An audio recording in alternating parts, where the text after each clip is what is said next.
Hello, everybody, and welcome to a weekend edition of Fire Them Cannons Arsenal podcast. I've got a great duo, actually. So, we got Jake here very regularly now, and he's basically coming to fill Cal's boots for the most part.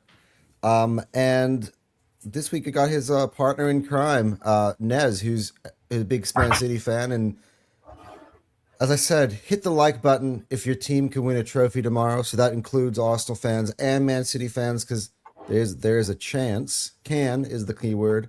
So everyone hit the damn like button. Lauren's Legends is in the building, Jake. Yes, she is. Yes, she is. Hello. And I put it into the poll. It's quite simple. Who wins the 2026 Carabao Cup, Arsenal or Manchester City? I do have a feeling it might be an overwhelming majority on one of the teams. That's gonna be Nez. Just kidding. No. Yes, yeah. But there are some. There are still. I don't know if there are still some Arsenal fans who are pessimistic about our chances this season. But I think in this game specifically, I actually do think, and I was mentioning it yesterday on Anton's Tears, I kind of would put all of the rest of the season to the side, like how we've been performing in the league, how we've been performing, because it's a one-off game against two of the best teams. I don't think just in England, but I also think in Europe when at their best. So it's going to be a really good game. But yeah, it's nice to have you, Nez. Of course, I'll get to Jake as well, but it's good to have you, Nez. Welcome. You're making your debut now here on Fire Them Cannons. Well, thank you, sir. I appreciate being here. It's interestingly enough, I have a Columbia jersey on because that's the blue I felt like wearing today. But I'm still wearing blue. I know this is a great opportunity because we had a chance to talk. What was it, 2 weeks ago, I think, on the cup shape. About a week and a half or something. Yeah. And but it was a great conversation. I appreciate what you brought, and I checked out your channel a little bit, so glad to be invited and looking forward to offering something. I don't have a cool hat today, but maybe next time I have something to bring some flair. All I have is a stone. That's it. Yeah. Well, I think one thing all three of us to begin with can start off with is that, damn, it's been a great Premier League day. Seeing Liverpool and Chelsea, their hangovers from the Champions League are for real, boys. What are your thoughts on that, Jake? Just before we start getting into our own game, which obviously will be the headliner of the day or tomorrow ish. For me today, it's a very confusing day because I've just woken up and it's Sunday now. But yeah, how are you feeling now about just the Premier League? And neither of us are playing in it this weekend. And hey, it's been one that we've both benefited from, or Man United for sure has benefited from. Yeah, absolutely. I feel great about it. We did some little predictions over in Dear from the Future. We did some predictions over on the Upset Alert, and I called the Everton one. I called the Brighton one. I called the Man U one yesterday. So I'm doing all right. I'm doing all right by that. Of course, I thought Chelsea would be a little bit better. I only gave Everton credit for one. They smashed them. But Chelsea were very poor. I got to watch some of that one. And then Liverpool were also very, very poor. I don't know. I saw a video from AGT. He said he thinks Slot is going to make it to the end of the season. I don't see how. Well, he's gonna. I think he's gonna make it as long as Liverpool are in the Champions League. That was bad, man. That was really bad. If Chelsea weren't just as bad, I would already call it.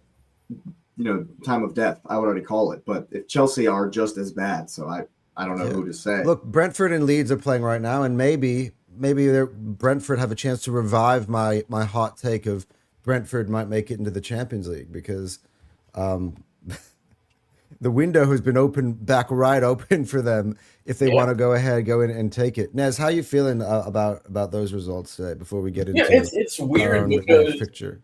Because I got a buddy who I know Jake started off the weekend. I guess yesterday when he told me Harry Maguire got re-signed, and I was like, what? And then when he said that, I sent it to my buddy who's a United fan. and he sent some expletives back, which tells you everything, right? And then Jake knows my other friend Donnie, who's a Chelsea fan, and he laughed at it, and then he immediately came into our group chat today and said, "Man, just throw the whole team away," because he's a Chelsea fan and he's been disappointed with them over the years, and so it's looking at the results. If I'm being honest, and this is just how I function, I really don't care about them, but it does say what City and Arsenal bring to the league, that when they're missing in a weekend, you have absolute and utter chaos where there's like no leader. But it's funny because I thought about this, and this is not to like sort of sully anything, but I think Jake, you brought it up on the Cup Chasers, where you said something along, or maybe Asif said it, where it was something along the lines of Arsenal winning the league this year was kind of akin to like where they said the league was bad, like akin to Leicester because the league was bad. And if I'm being honest, if you look at the league behind City and Arsenal, it's kind of bad. So, I mean, Jake and I know this, and I'm sure you're the same, Anton. If you get a win, you get a win.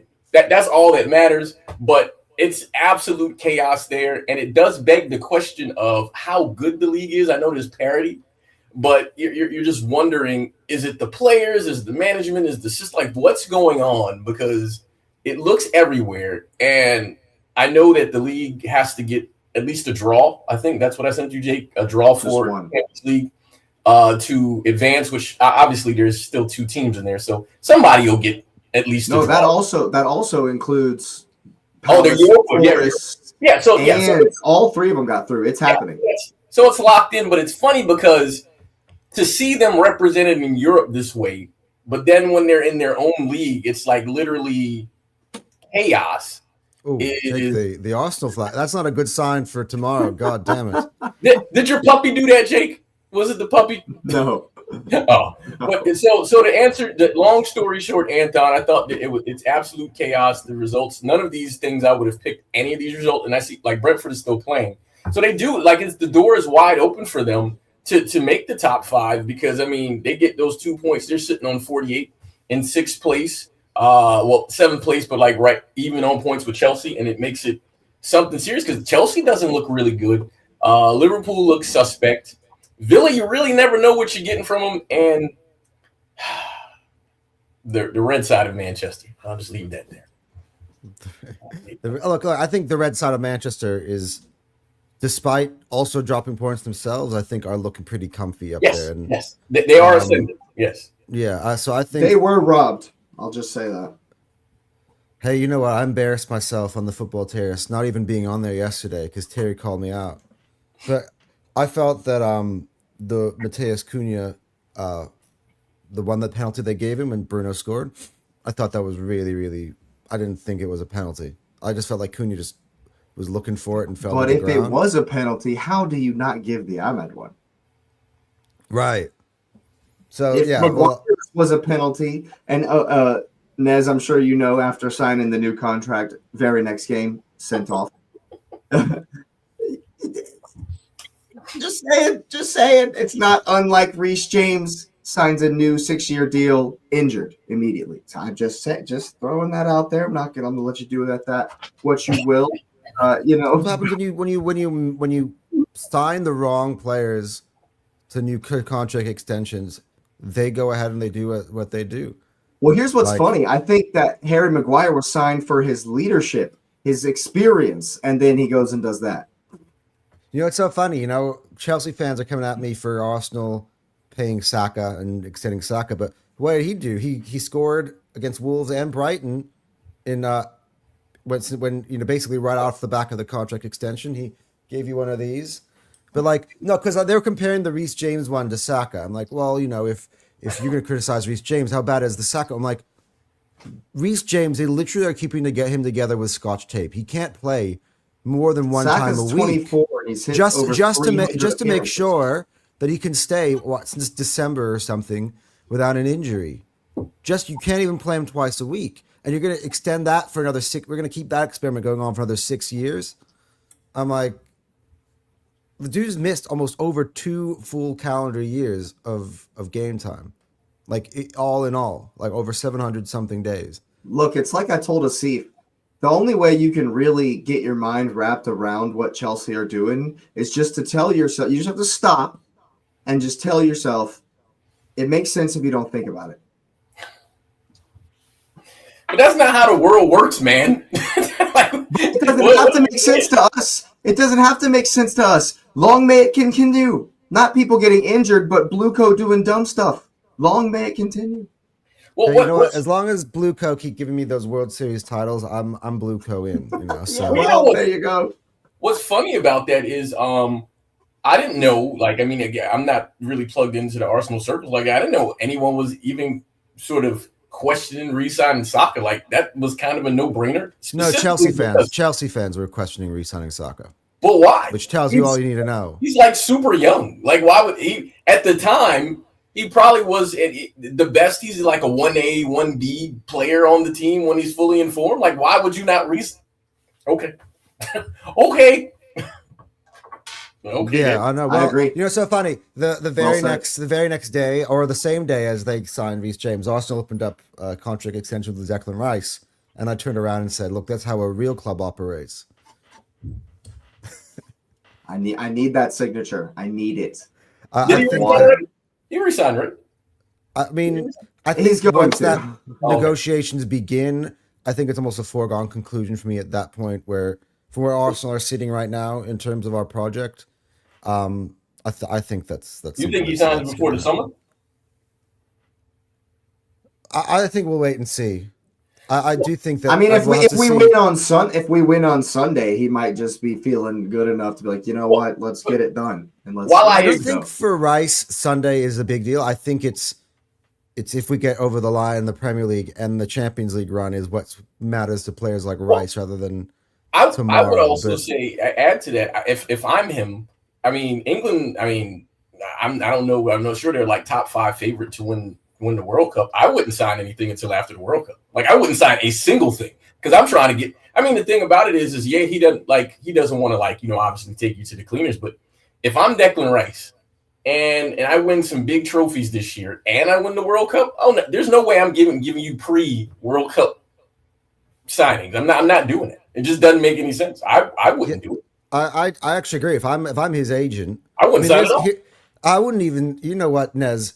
I would take it even a step further, right? Because if Arsenal, and you know, I got you on here, and this might be triggering, but if Arsenal go ahead and win the quad, it's a hypothetical situation, right? Let's make that really clear. If it's a hypothetical situation, Arsenal win the quad, and then he goes away with England, and he wins the World Cup.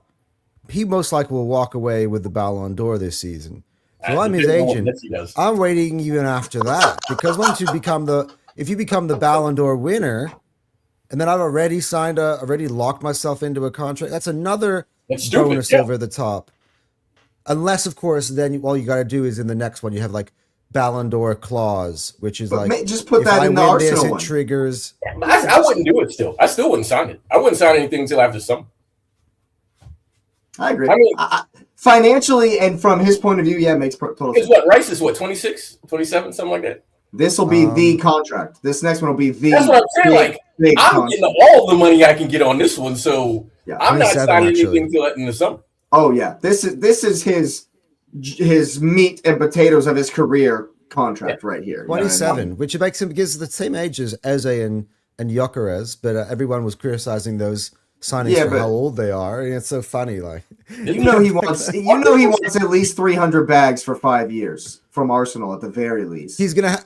That's the thing, though. The Saka contract sets the ceiling, I believe, at Arsenal at 300 because give him 300. Give him as much as you're willing to give him. I think you're just gonna give him what you gave Saka. Give him the house. That's gonna be there. Give him everything.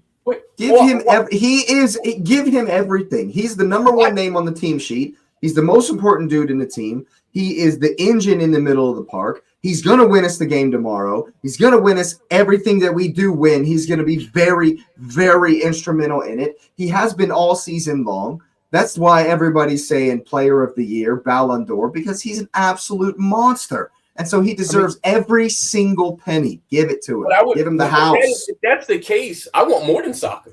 I'm just being honest. I would want more than him. I would pay it to him. Give it to him. Give it to him. Absolutely. Will we give him 350, 400? What are we doing? That's fine with me. It's fine with me. I don't care what it takes. Get that signature. I think that's part of. He's that important. That's what I'm trying to say. He's that important. We're having this conversation now, but I think that's give part him of what 500. Haaland's got 500. Are discussing with Andrea Berta today while they're in town. I think that's definitely something that will be on the agenda in that meeting in terms of, hey, are we willing to push? I mean, are we just pushed our salary, whatever our salary topper now to Saka to 300? Are we willing to push that out even further for Declan Rice? Because I do feel like if his agent is there, he'd be saying, hey, without my client here, all this stuff that you're building right now falls apart. We know that. He's the most important piece in Arsenal's team now. You take Rice out of Arsenal's team, he gets injured for a long period of time, and we're kind of cooked. Why do you think City could maintain it? Because when they started to win stuff, they were able to pay huge salaries to guys like Kevin De Bruyne. They were able to pay Haaland 500 bags because they won the Champions League, because they won the league 4 years in a row. They winning. We've talked about this, Naz. You know what I'm about to say. The best way to make money, to have money to pay those salaries, go and win it. So you're damn right. If we go on and win 3, Dreamland 4 trophies, you're damn right his agent's going to be like, yo, my man just handed you the Champions League for the first time ever. My man just handed you the league for the 23-year wait. Give it to him. In addition to that, like Rice actually is coming in with a little bit more too, because Rice can literally say, hey, I came in with the European trophy. That's how I came in. And then when I don't know if I classify it still. But I hear you. Here's the thing. West Ham, what did they have? Where they were going. Right. No, right. What I'm saying is if I'm the agent, I'm like, look what he carried a team to where they are. And then I came to your team and look where you are now. And say we win X, Y, Z, A, B, C. You got to pay me for that, man. Because here's the thing. Here's the thing that I'm saying as an agent. One, my jerseys are about to go out, sold out all the time. So you're making money off of my jerseys. Then you know you're going to have me at appearances all the time, so you're making money for that. And your stadium is going to be, yes, it's full, but it's going to be full. And so when you go do the summer tour, because they're going to do a summer tour because they don't care about the health of the players. They always do a summer tour. Insane. Yeah. But when they do the summer tour, because of the work that I've done, he won't be on it though, because I imagine he'll have. It's in the contract. That kind of stuff's in the contract. But this year, he won't go because. But that's not the point. The point is being when you go on that summer tour, the work that I put in. Jake, that twice in a. Nez, congratulations on winning the Carabao Cup, because I just feel like there's something going on. Rice thing. But the work I put in led to this. Led to the sellouts. Yes, you're Arsenal fans, but you have more. And I'm sure they're keeping the analytics and all those things. So, and I'm glad. I mean, you don't have to agree with me, but I'm glad you guys get where I'm coming from. I'm not signing anything until the summer. Like the World Cup's over, then I'll sign something. I'm not signing anything before that. I don't care what happens. Nothing. I agree. When it comes to contract stuff, everyone thinks that, hey, I can like to be biased. And when it comes to Arsenal, I'd say one thing and everybody else say another. I was critical about Reece James, that signing, not because he's Reece James and he plays for Chelsea. If Arsenal were to buy, let's say we were to, and this, I know this gassed up the Chelsea fan base and they thought I was being a hater by doing this, by making this comparison. But if I re-sign Gabriel Jesus, who for me is more unavailable than available to a big contract, I know you compare them as players, but I'm comparing the situation, the injury record. Right? I'm fuming. I'm fuming. Like he can barely stay healthy, and I'm rewarding him with 6-year extension. Please, the only difference I would give to that comparison, because I agree, I 100% agree with the take you had, and I would have supported that one when you said it. The only difference is for Reece, what Reece does for Chelsea is distinctly different than what Jesus does, and so that's. I think that's obvious. That's why, yeah. Well, it is, but that's where they will come back and say, well, and so you're like, okay, but I think their biggest thing. But the thing is, like Cole Palmer just signed that 3,000-year contract last year, and he's been hurt all the time. Like, he's been hurt all the time. So Mo Salah signed his contract. All of a sudden, he drops off a cliff. he Had his best career year. Is that I hear you, but how many names can we put in this conversation? How many names can we put in this conversation? Like, do you want me to go back to us? Aubameyang, within a year and a half, he was at Barcelona. Aubameyang, for sure. But I think the Mo Salah one is very different because we all knew, anybody who watched football knew what Salah did last year. We knew that wasn't happening again. Like, he's literally long in the tooth. Like, if they could have cashed out on him, they let sentiment get them, and that's what caused what's happening now. Well, that's what Chelsea have done. Like, that's the only thing. When I would come back, you say, I would say the players in my team that are as important to you as James is to you, they're still available for me. So my team is doing good business where I don't have a real example in my team. I used to have loads of examples in my team. I could name you back in about 10 years ago, I could name you a list of examples of Arsenal contracts like that, of players who were that injury prone and couldn't, and I wouldn't be extending. All the Arsenal fans were pissed about Van Persie. I'm like, he had one good season of amazing goals and being fit, but for the most part, he's been on the injury table. Are we really gonna sign him to a new contract? Let him go. And he won the league with Man United the next year afterwards. But what happened afterwards? One good season is a golden boot that single-handedly got us Champions League that season. I mean, come on, dude. He was out of this world that season. But when I look at that, I don't look at in those ways. I look at how is this club moving forward? If I'm signing a 6-year deal, what does the next 6 years look like?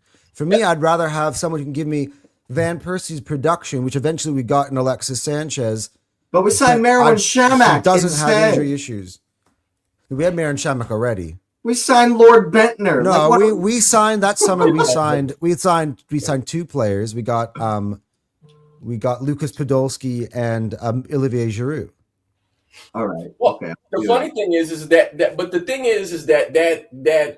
Van Persie move was one that was like that. It was the greatest, not the greatest. I've seen other worse, but City capitulated so hard that it was one of the worst title defenses ever that season.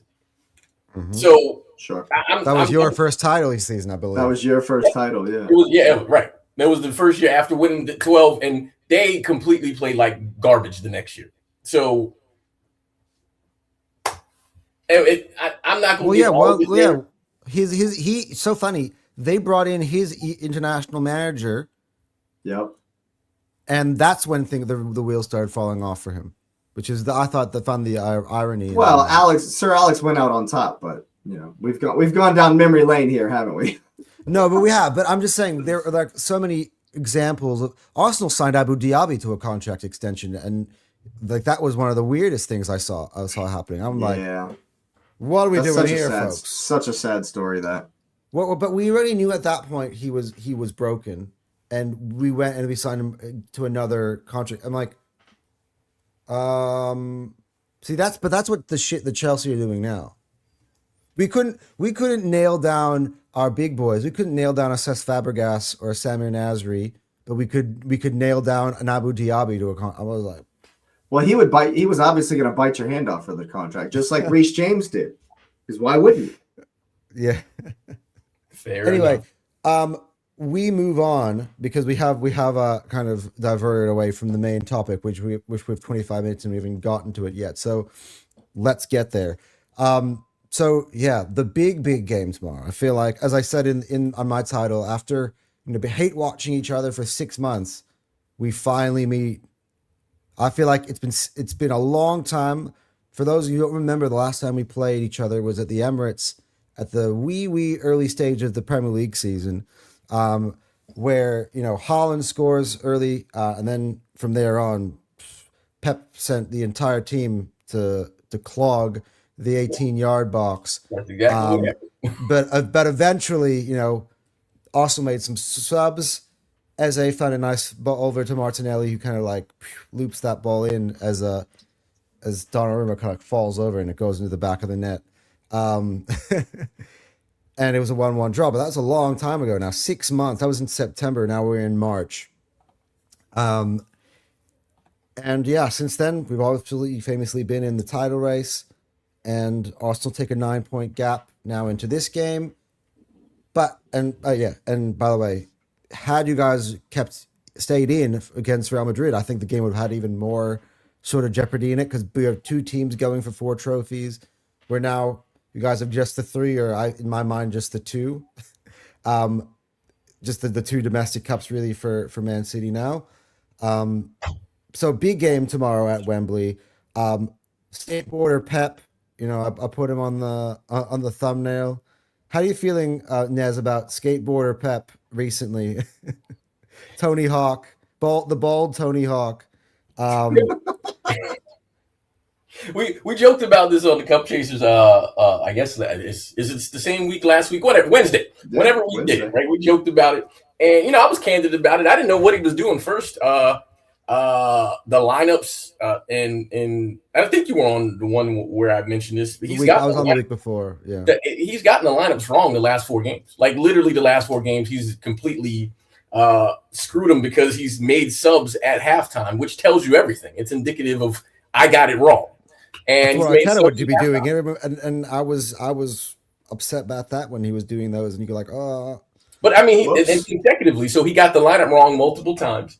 And City supporters consistently say you can go on the internet, but you also can go to any supporters group, and they'll say that Pep overthinks it, because he does. It's funny. He's a winner. He's won a lot, but he overthinks them, because the thing about it is he had to overthink to get to there, and then he's like, okay, well then I don't want to be predictable, and so you get what happened when we played Chelsea, and he doesn't play Rodri or Fernandinho, one of them in the final, and Aguero's on the bench. Like, what are you doing, dude? But at the end of the day. I don't know what he's doing. All of that to say, I don't really know. The shirt was weird. That was the first time I had seen him wear for Champions League night where he wasn't wearing all black. First time he's ever done it. He normally wears all black all the time. Yeah. According to my memories, I could be wrong, but based on what my recent memory is, it's all black. He was in there looking like he was going to go cut some wood and drink a coffee afterwards. So I didn't know what he was doing. So many good jokes on this outfit. I don't know what he was doing. What was interesting is that the in that game specifically, it wasn't like Madrid was like good like that. Like it would so the criticisms about a mediocre Madrid team beat City is true. I mean the criticism, even though it's still Madrid. A mediocre Madrid team beat them, and he got the lineup wrong. And the first leg, he got the lineup wrong, and in the league, he got the lineup wrong. So I don't know. I mean, you look and you say, well, the guy still knows more football than. Well, the funny thing, you talk about his wife. I think they split again or something like that. Did they really? So I think because remember, I don't know if you remember, there was a season where he had was it a second time again? I was talking to Lou, and they're saying apparently there was Lou. By the way, big up Lou. She's been a guest on this channel. Go check her out. Man United fan, but great content creator. But she was saying that a year ago that they had a bit of a marital issues. I'll just say it to be nice, and that was kind of played a part in your guys's season last year. Yeah. Do you think it's happened again this year? But apparently she came back. Yeah, no. So that's the thing. So the thing is like apparently she moved to Spain. Then City had that weird season, and then apparently there was rumors that they reconciled. But it's just personal life. We don't have a right to know about it unless he wants us to know. But you can see there's an overthinking going on. But I mentioned this to Jake on the Cup Chasers that. One of the biggest issues that I think Pep is facing is there is no player of stature challenging him, because he brought in managers. There's press conferences of I brought these people in, and there's articles to help challenge me and help me be better and yada yada. But there's no players that have enough sort of clout or cachet to challenge him, and I think that's a part of the issue on why the lineups look crazy. And because, like, for example, like as a City supporter, and Jake will tell you early in the season, I didn't love Bernardo being in the games all the time. I mean, he showed why he's there. He's like sort of a staple of I do everything kind of guy, where he's a Mr. Fix It even when he sticks his arm out, right? Jake, can I put this one up? If you want to, yeah. So Lauren, right? I don't know. Maybe he has a younger girlfriend, and next he'll be wearing wrist cuffs. Hey man, He's just trying to stay young. Maybe that's it.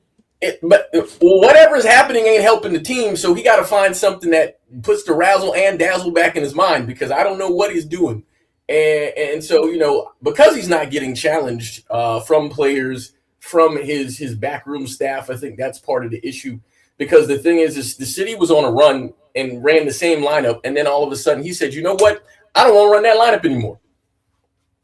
Then he said, then in press conference, he said, because Jake knows I said this when he had the lineup of Doku, Holland, Foden, and Cherky.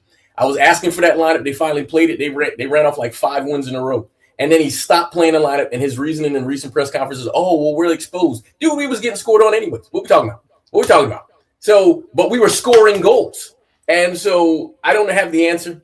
So I hope he keeps it simple and just lets the players decide on the field without new tactics. Just run the tactics we run, and then whatever the result is, live with it. But don't try to do trickeration and stuff. Just play ball. He's gonna bamboozle himself. He's gonna bamboozle himself. Yeah, well, Maybe he doesn't. I'm gonna say as little as possible in trying to criticize your manager or your club, this because I'm very nervous about tomorrow's game, and I just want it so badly that I'm just not even gonna. I'm not gonna take the cheese, but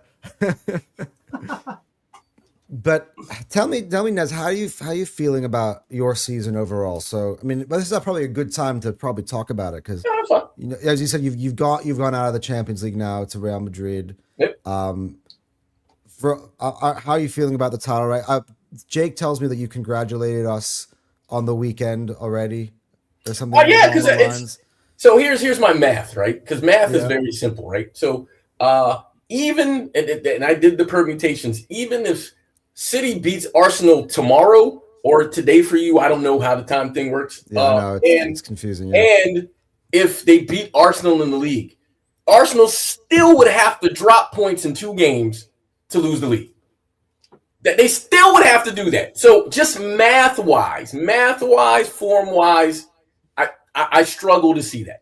Because outside of that City game, we have the other 6, 4 are at home, 2 are away. I didn't even need to see any of that to just know that even if City beats you head-to-head, you still got to drop points in 2 games.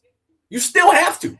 That, like, mathematically, I don't see it. Because if that did happen, the absolute chaos, because one, Arteta would get fired before the season's over if that happened. I'm just being honest. If that's what happened, he's getting fired. That and there's no way any Arsenal supporter would want him to stay if they capitulate like that. No way. They could. And the funny thing is, they could run through the Champions League. If they capitulate the league, I think the fans would be furious, absolutely furious.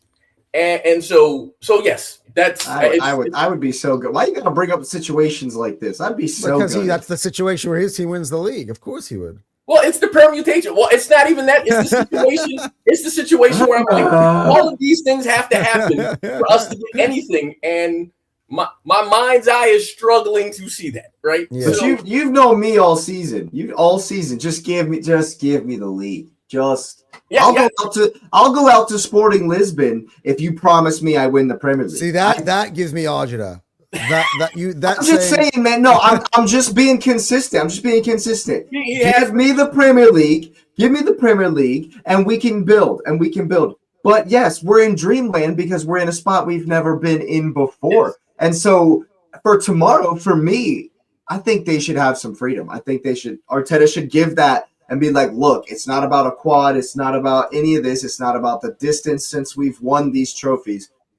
We are in such a good place right now. We can go out there tomorrow and just play with freedom because of the fact of everything we've said so far today, that Pep is in a cycle where he's maybe not has this team at their very best. But the players, and the things that have gone against them in this week have gone for us this week. I mean, why wouldn't we go out there and play with freedom? I think it's a very good thing for us. Yeah. Oh, but to answer, so as far as my evaluation of the season, what Jake knows, I knew we were going to play Madrid. Playing Madrid is just like the most awful thing ever. So big up to Lauren. If Boston don't win, I fear Jake will start wearing a plaid green shirt. Oh, big up to both of you guys. I saw the short you guys made of the therapist couch thing. You had me pissing myself. Me and my own girlfriend were sitting there watching that, and dude, that was impressive. The way you rattled those things off so quick. I was like, Jake, man. Yeah, it was fun. Those are fun. Those are definitely fun. I got plenty more. The one he did about Pep was hilarious too. I mean, all the other ones were funny, but the Pep one was hilarious because it's literally what I'm saying. It's the overthinking. It's all that, and it's funny because he's so accomplished. But I think that's a part of the reason, and that's the curse is is the over yes, but it's the overthinking is because when you become the mad scientist who's been successful, you're like, okay. Sometimes your biggest concern is have they figured me out, right? Yeah. But I've always lived with the mantra, hey man, you know what? At the end of the day, if I can give you my game plan, tell you all the players and play that's going to happen, you still have to stop me. And I've lived with that, right? And so that's sort of the way I focus. And so I think the players have had this waffling mentality about that, but I think it's connected to the manager being inconsistent with lineups and stuff like that. Yeah. Plus, there's been injuries. I'm not using the injuries as an excuse, but the managers use the injuries to make them do stuff. Then I'm like, what are you doing? But as far as the season, I mean, I from last season, it looked weird as far as going forward for the team. So this year, it started off fairly decently, and then you saw there was a sort of heart missing in the team. So I still feel that. I feel like there's no person that really is the true leader of the team as far as like on the field when it's like, hey, pick us up by the scruff of the neck and just go from there. I think the team is missing that. Maybe someone shows up, but I think that's missing. The Champions League, I was happy just to see the run because Jake knows, and I'll say to you, in a season that this is really largely a down season for City, the fact that we were in 4 competitions this late into the year, I feel like was a very quality accomplishment based on the transition that the team is in. So from that, just from a holistic point, I'm proud of what has been accomplished, but I also know, because I'm not one of those City fans, but I know that the ambitions of the club are greater than that. So they have to find a level of consistency. So yes, there's a run for the FA Cup that's still there. I mean, okay, mathematically the league is not done, but and then you have the Champions League is done, and then you have a cup final. And to Jake's point, and I said this to him before, but I didn't say it to you, is in the previous Arsenal City games, the teams have always played to not lose. Both teams have done it. And because both teams have played not to lose because it's connected to points and you can share points. This one, there are no points. And so when Jake said what he said, is exactly what I said to him when we talked before. This should be a super open game. This should actually be the City Arsenal game that we've been waiting to see for 4 seasons in a row. Here you go, 0-0 penalties coming right up. We're loading. What happened? I just said 0-0 penalties coming right up. but it should, like, realistically, based on the context, this should actually be an open, free-flowing game because there's no tie. There's no tie. Somebody has to win. Somebody, like I actually hope that there's a bunch of goals scored. That's actually what I hope. I want it to be goals. I mean, if that happens, I think you would be advantage to you because that's not our game. Yeah, no, our game is let's be structured, let's control the game. If things are starting to leak back and forth, I think you guys are more clinical in your attack than us, and I think that would probably. I don't know. We've been clinical in open games in the Champions League. We've put teams to the sword. I think it'll be open, and because it's literally, it's a final, man. Like there's nothing after this, and I think because there's nothing after, and there's a international break as well. Right, there's nothing after this, and so because there's nothing, there's no reason to not be like, let's go. Like I don't see any reason for it not to be completely open. I mean, okay, it would be disappointing if it was very like if it's a boring if back and somebody forth, tried to park the bus. If either team tried to park the bus, it would be awful. It would be disappointing for sure. No one wants to see that, man.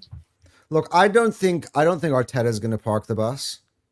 I mean, just based off of what his pre-match comments have been, I don't think that's the case. I think. Did you listen to that press conference? I'm sorry to interrupt you, but did you listen to both? I listened to both press conferences. I didn't listen to Pep. I only listened to I only listened to Mikel, but man, they are crazy stuff sometimes. But see, Pep says crazy stuff because they ask him stupid questions. Stupid questions, get stupid answers. They literally asked him the same thing they asked Arteta, and it was, why has your relationship with Arteta not been as good in the last 5 years? I mean, that's obvious. And he goes, and you know what he said to them? Well, what do you think? We haven't been together every day for 5 years. He lives in London. And I heard in his mind go, duh. Well, but not even that, man. They're asking him the dumbest shit, man. And I'm like, that was such a pointless waste of time. You didn't ask him anything about the only thing we got from that press conference. James Trafford has definitely started. Yes, but the thing about it is, Jake, is that it actually says something about journalism, right?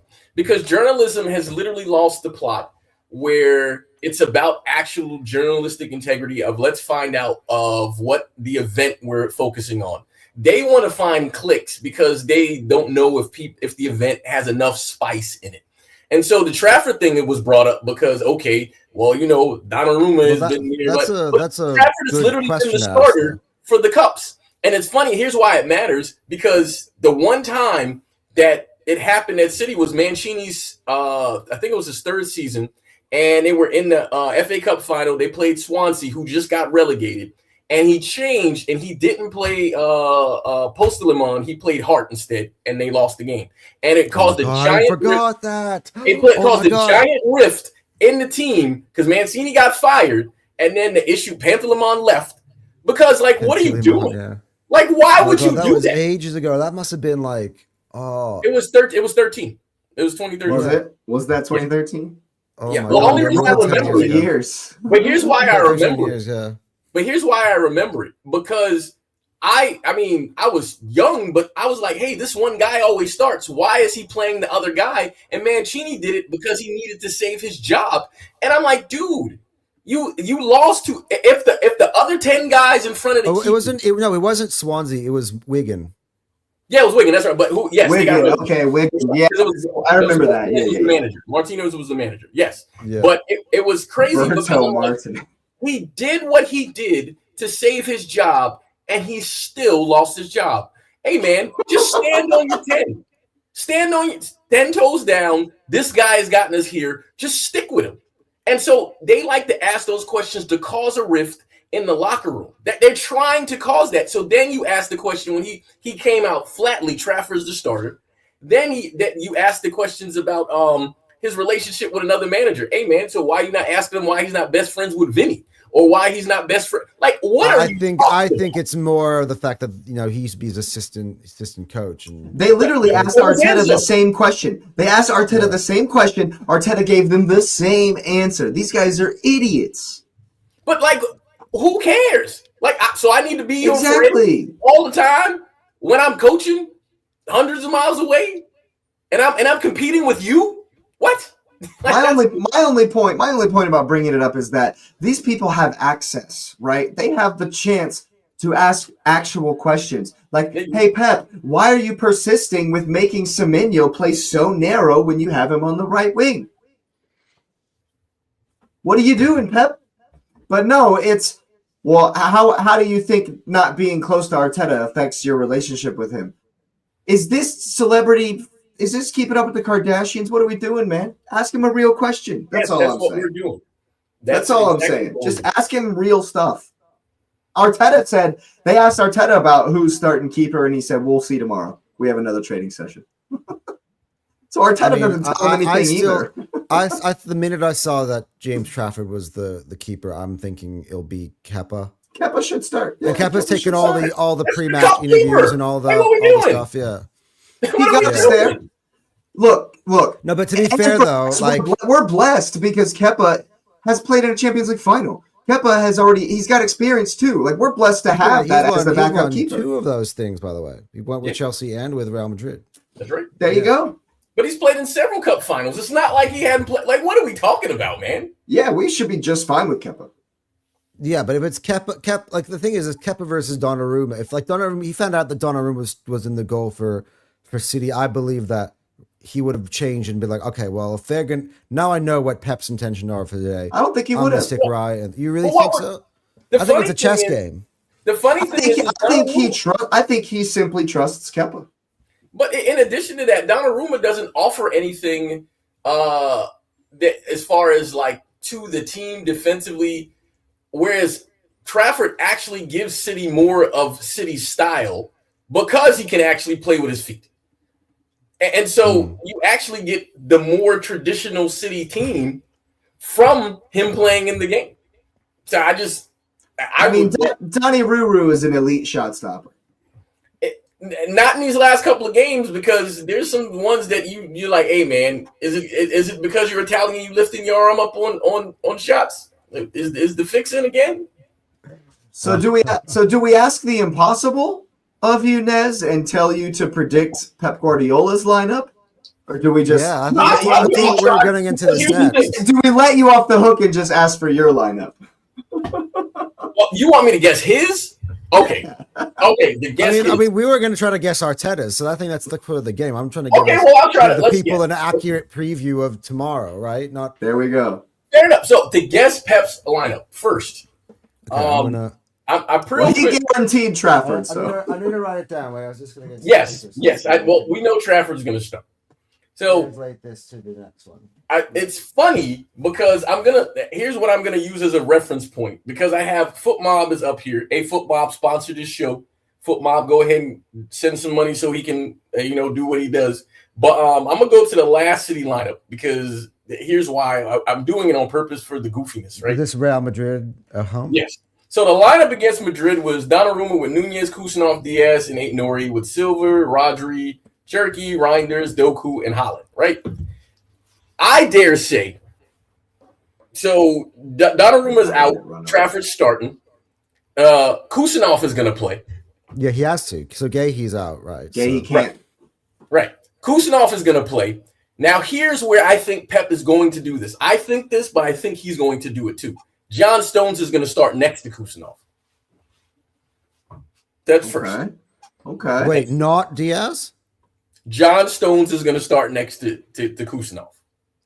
He's got that experience. Damn. Well, Yeah, That's the only reason I can think. I'm is feeling 'cause good of about this experience. game. If this is their midfield, this is their center defensive partnership. To be I don't know. Don't speak too soon. Johnny Stones is a beast. He's old, but he's still a beast.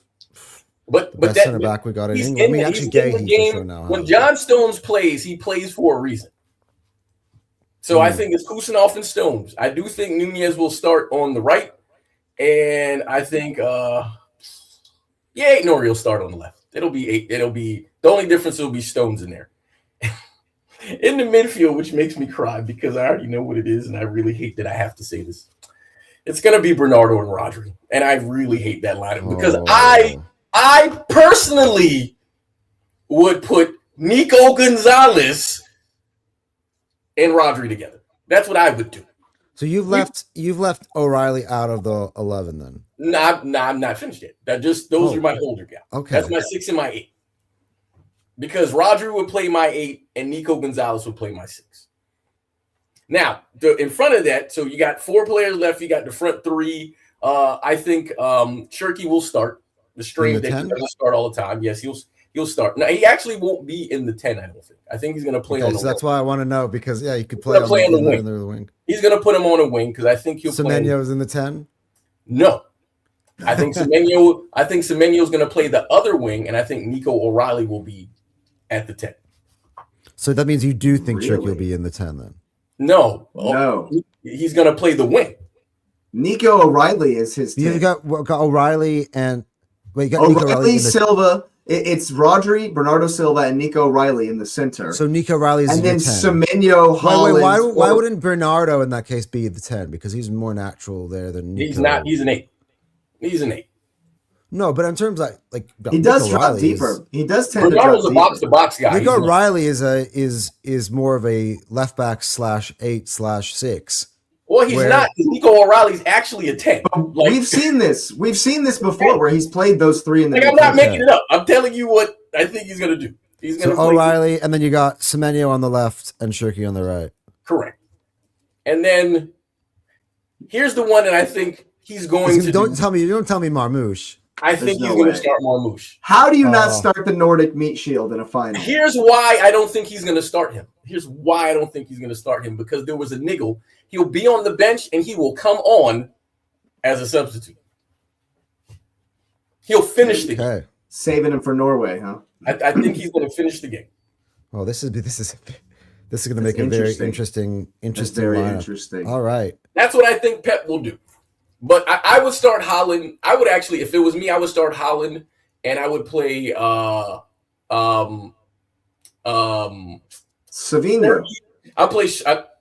I'd play Shirky and then I would play Marmouche. Yeah, I was going to say Savinho. That's what I do. Yeah.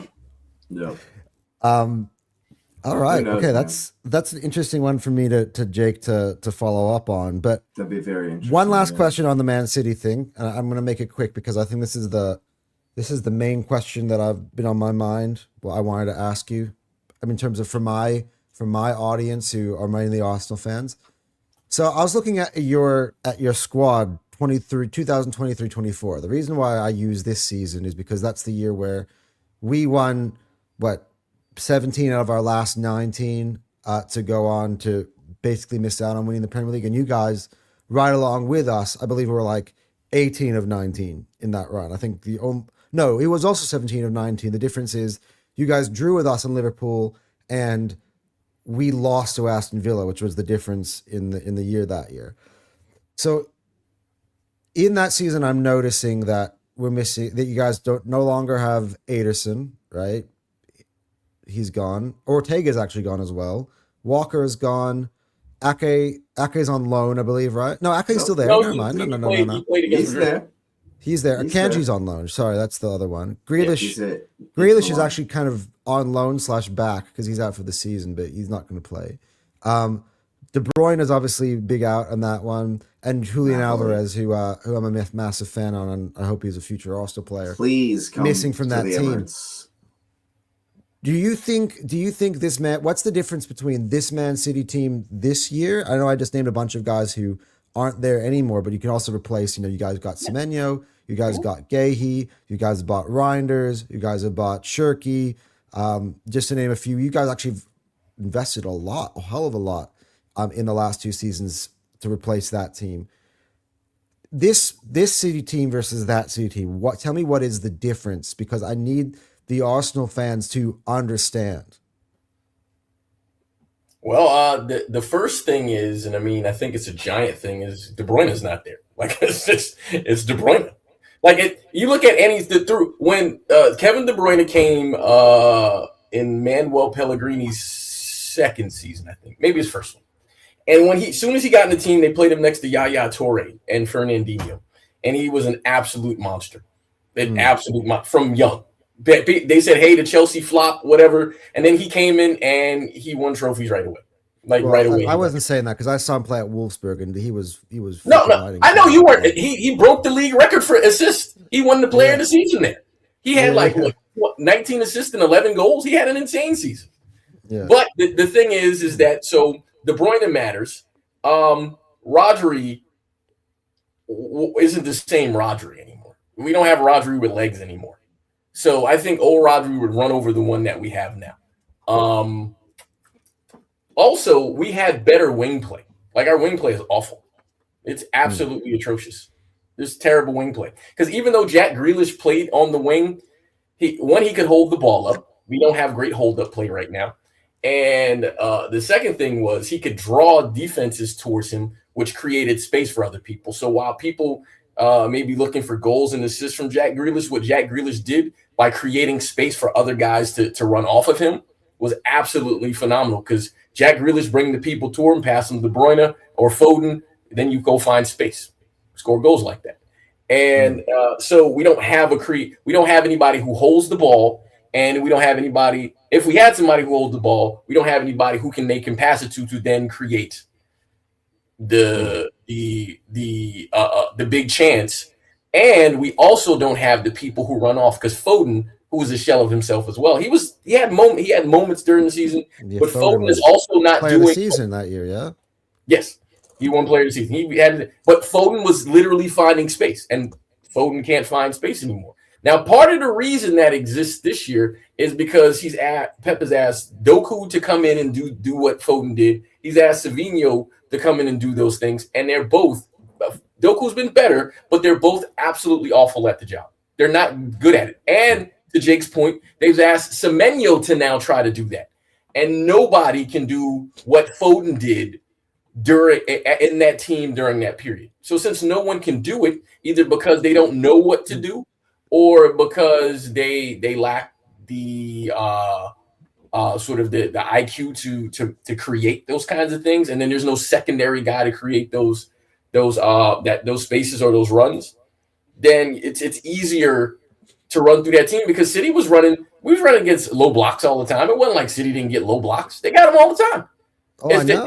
I watched every single one of your games in that title run. It was absolutely torture. But that's what I think it is. I think it lacks. There's quality, but it's unrefined quality that we have now, and they lack the IQ of how to make the system work. But we're missing a guy who can hold the ball, and a guy who can create, and a guy who knows how to run into space. Because Haaland doesn't do that. We're missing 3 players. They tried to recruit those players, but they're not. They haven't come good yet. Maybe next year, but this year they haven't come good. So, I mean, I guess, yeah, in that team you mentioned, Grealish is an important one. I actually think that Julian Alvarez was an important one in terms of giant. Was it? Yeah, because he could do what De Bruyne did. He was a great passer. Yeah. By the way, Bernardo Silva, I think, was much more. He had legs. Was a better player back then. He had legs. Yeah. He had legs. Yeah, so that's interesting. I was just really curious, because I think everyone talks about you guys this season from the Arsenal's fan base, and just because I think we're just nervous about the ability to get over the line, and it's always somehow, some way found a way to not do it. And I think everyone is kind of looking at your team now and thinking they're still capable of the same things. But what you're telling me is, what would you say? Are they capable of the same things on their day, or no? I think the point you made earlier, this is a one-off game. In a one-off game, this game is different. I'm talking about more about. Oh, for the rest of the season, I don't know. Like I can't speak on that. It's on what we've seen. I unless they find something out of the blue, I don't know. And then Pep would have to not tinker. In a one-off game, they absolutely can do that, because we've seen it. Yeah. We've seen them have the one-off game where those guys find all those things. So in a one-off game, they absolutely can do that again. Can they consistently do it? I have not seen it yet, but they also have created their own problems. And Jake will tell you from a couple years back, like my biggest complaint about City, even when we was running through teams, is we would always give up a stupid goal. Always. It was always a dumb goal all the time. And they still do it now.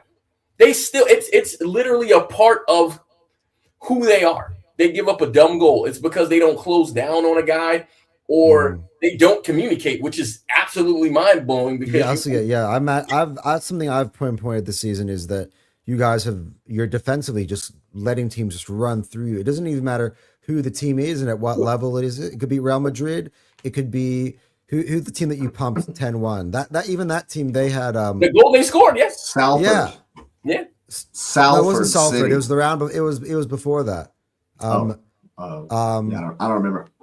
Well, it's funny. Maidenhead or something.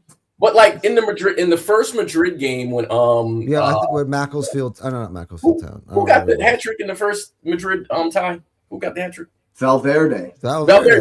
The first goal he scored, and because Jake will tell you, I said this, the first goal he scored, Nico O'Reilly stepped up, and I was like, why is he doing that? And then they showed on the sideline that Pep told him to do that. Like he told him to do it, and so those 3 steps he took was all the space Valverde needed to beat him down the field. Like there's a weird message out there. I think Pep is one of the greatest managers of this generation. Maybe But I don't think anybody's going to debate you on that, brother. But here's my point. They will, because they'll say money, and then they'll find money, use money to try to undermine it or whatever. But you still got to win with the money. A lot of people spend money. No. So with that, but you see at City, he's tinkered so much, and it's because he's done this thing where he's like, okay, they keep copying me. So I have to find some nuance to keep me in front of them in some way. And the thing is that his nuances have worked, but these haven't come good because you don't have the personnel when you needed to do that, because the personnel is not as in tune with what the foundation of the system is to make those changes. So when it breaks down, they can say, okay, scratch that, back to square one. You don't have that. And that's why it's not working effectively yet. Yeah. Well, it's good to. I was good to. Even if you went ahead and said like, "Hey, no, we are capable of that thing, and we're scared." Like that's what Hamza would do. But it didn't really matter. I just kind of wanted to know. It wasn't for you to tell me that it was going to be shit. Like, but you did. but I've been wanting to ask that question to a Man City fan literally the whole year, because you guys are watching them week in, week out with that sort of fans perspective, where I think when we watch your games is sort of like with a bit of a fear perspective of like, hey, let's just hope that Man City don't go, because everyone was saying, hey, City are going to go on this run again where they're not going to lose any more games or not drop points for the rest of the season. This was a few weeks back. It's in their hands. All this, kind of like scary boogeyman stuff that the media was trying to put up. And I still never kind of bought into it. And I think that was kind of the reason why, But here's the thing about that, and Jake knows this as well, and you're starting to kind of pick up on my mentality. City could go on that run, and we could lose no more games. It does not matter, because again, you all have to drop points in 2 games outside of the game that we play head to head, and I just don't see that. I don't see that, because the thing is that the scary thing that happens is, yes, City can go on a run. Do I think they can do it? Absolutely, they can do it. But it's about the other team capitulating as well, because it's them saying, there's no need to do that. Look, in terms of the season, I think you absolutely must win all of your 8 games if you're going to win the title.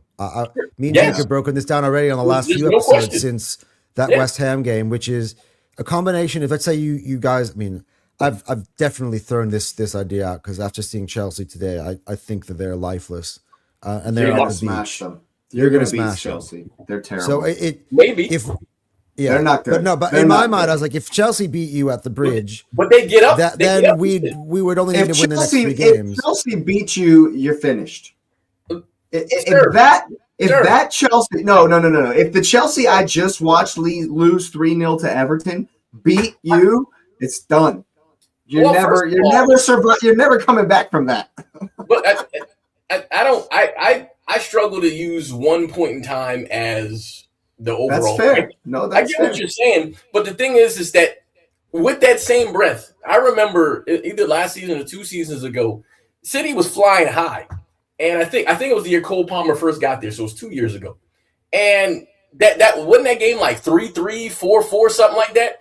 It was just going. And Chelsea wasn't better. Yeah, Chelsea can be paying the asses like that. They weren't better than us. We've beaten them 3 times this year, and all occasions they've still been pains in the ass. That's what I'm saying. When we were 3-1 up, Garnacho pulls up with a fucking goal, and I'm like, oh, we might get him again. We might get him again. I would love to get him again. I want Leeds, but it's because we got 9-0 on aggregate over them, so that's why. You want to see Leeds in a final? No, semifinal. I'm saying you don't want to see Leeds in the final. If that somehow happened, and we had won this one and the league, I would definitely be saying quad. I know we'd have a Champions League we have to capture, but let's say we were in the final of that. That means Leeds would have to beat Liverpool, Man City, or Chelsea. Yeah, I know. Or Port Vale. See that happen. Big up Port Vale. The way Chelsea are moving, I'm just saying. Yeah. I think the issue is Chelsea's probably going to fire their manager again, because that's what they do. and then they'll I have. don't think they will. I think Six-year deal, bro. he does Six-year deal. exactly what they want him to do. He's their puppet. The difference between this guy and all the other Chelsea managers before is he is literally their puppet. He was brought in from Strasbourg to just fulfill the wishes of the ownership. Yeah, but here's That's the difference. This guy,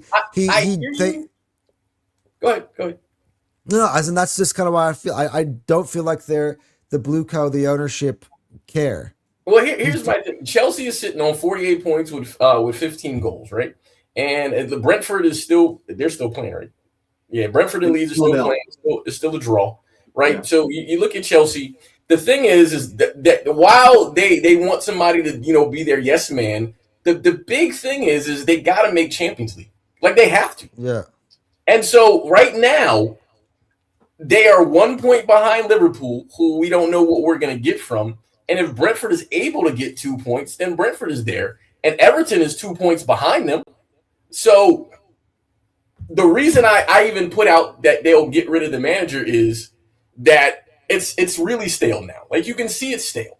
And my buddy who's a Chelsea fan, Jake knows Donnie, he was like he's lost the locker room. At this point, you can't do that. You have to get something in there. So while I agree he is the company man, if the company man don't get the company what they need, they still gonna fire you. There's no way that you go. You know what would be the funniest thing, Nez? You know what's so funny? If they sack Rosinia and then you're playing against whatever his name is, McFarland, a second time and both. And here's why it matters, because if the Premier League is going to get 5 teams into the Champions League next year, for sure, like no questions. And you're telling me with Liverpool looking the way they do, they're 3 points behind Villa.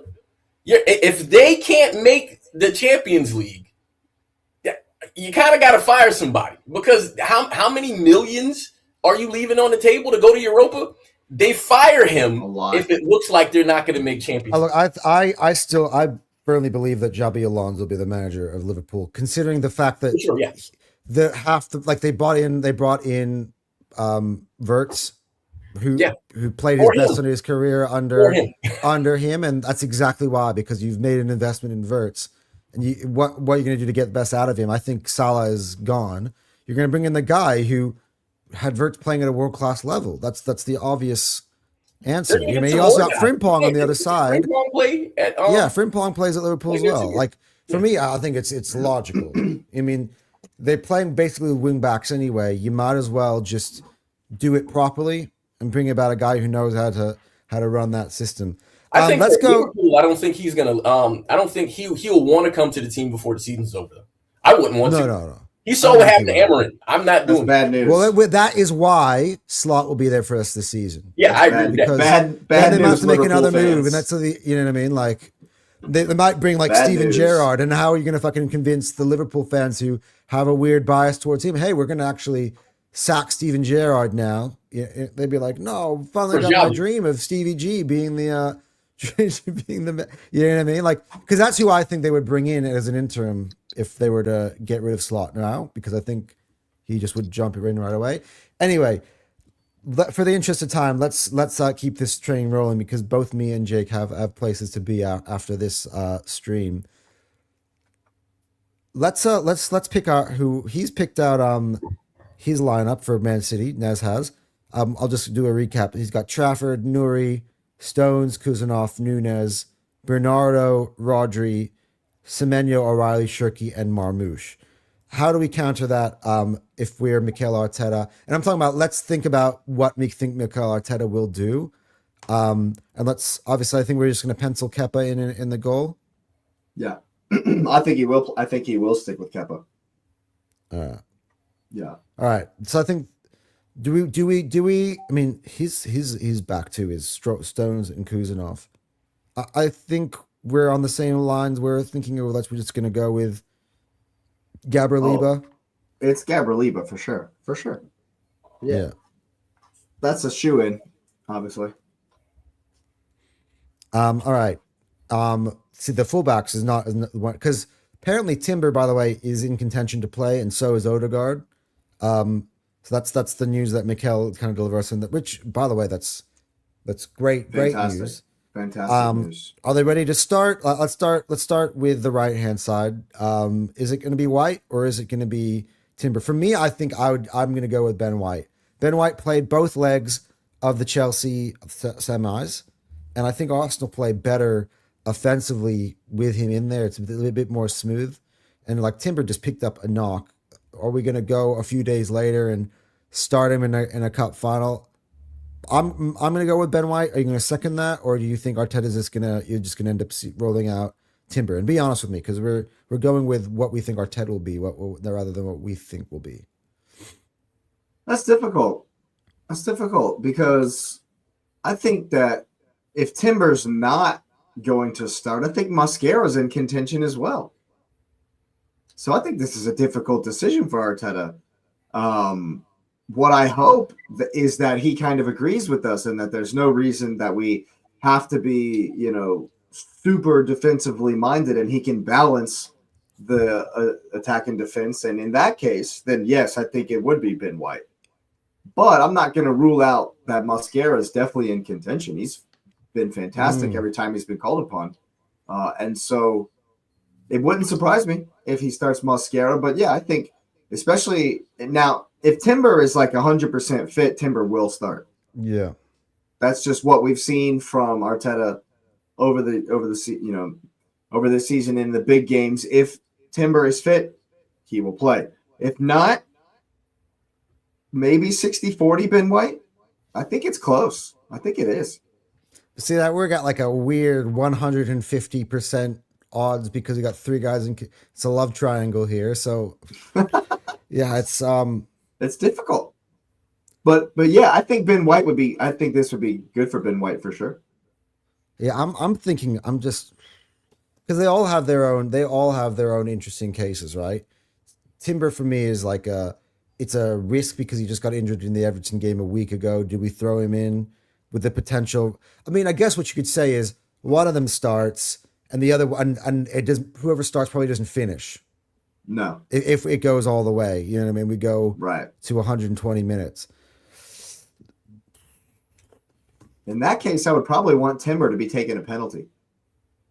All right, so we'll start. Yeah, actually, that's a good point. I think we'll start White. I think we'll start White, or Mascara is a good shout too. But I do think though in this game, I think you got to go with someone who is probably I think the benefits of White outweigh I think the other two in terms of what we need, which is goals and having a good relationship with Saka, who we assume is probably going to start there on that side, but not to play spoilers. I think if Nez is right and Semenyo does start on the left, I think Ben White could cook.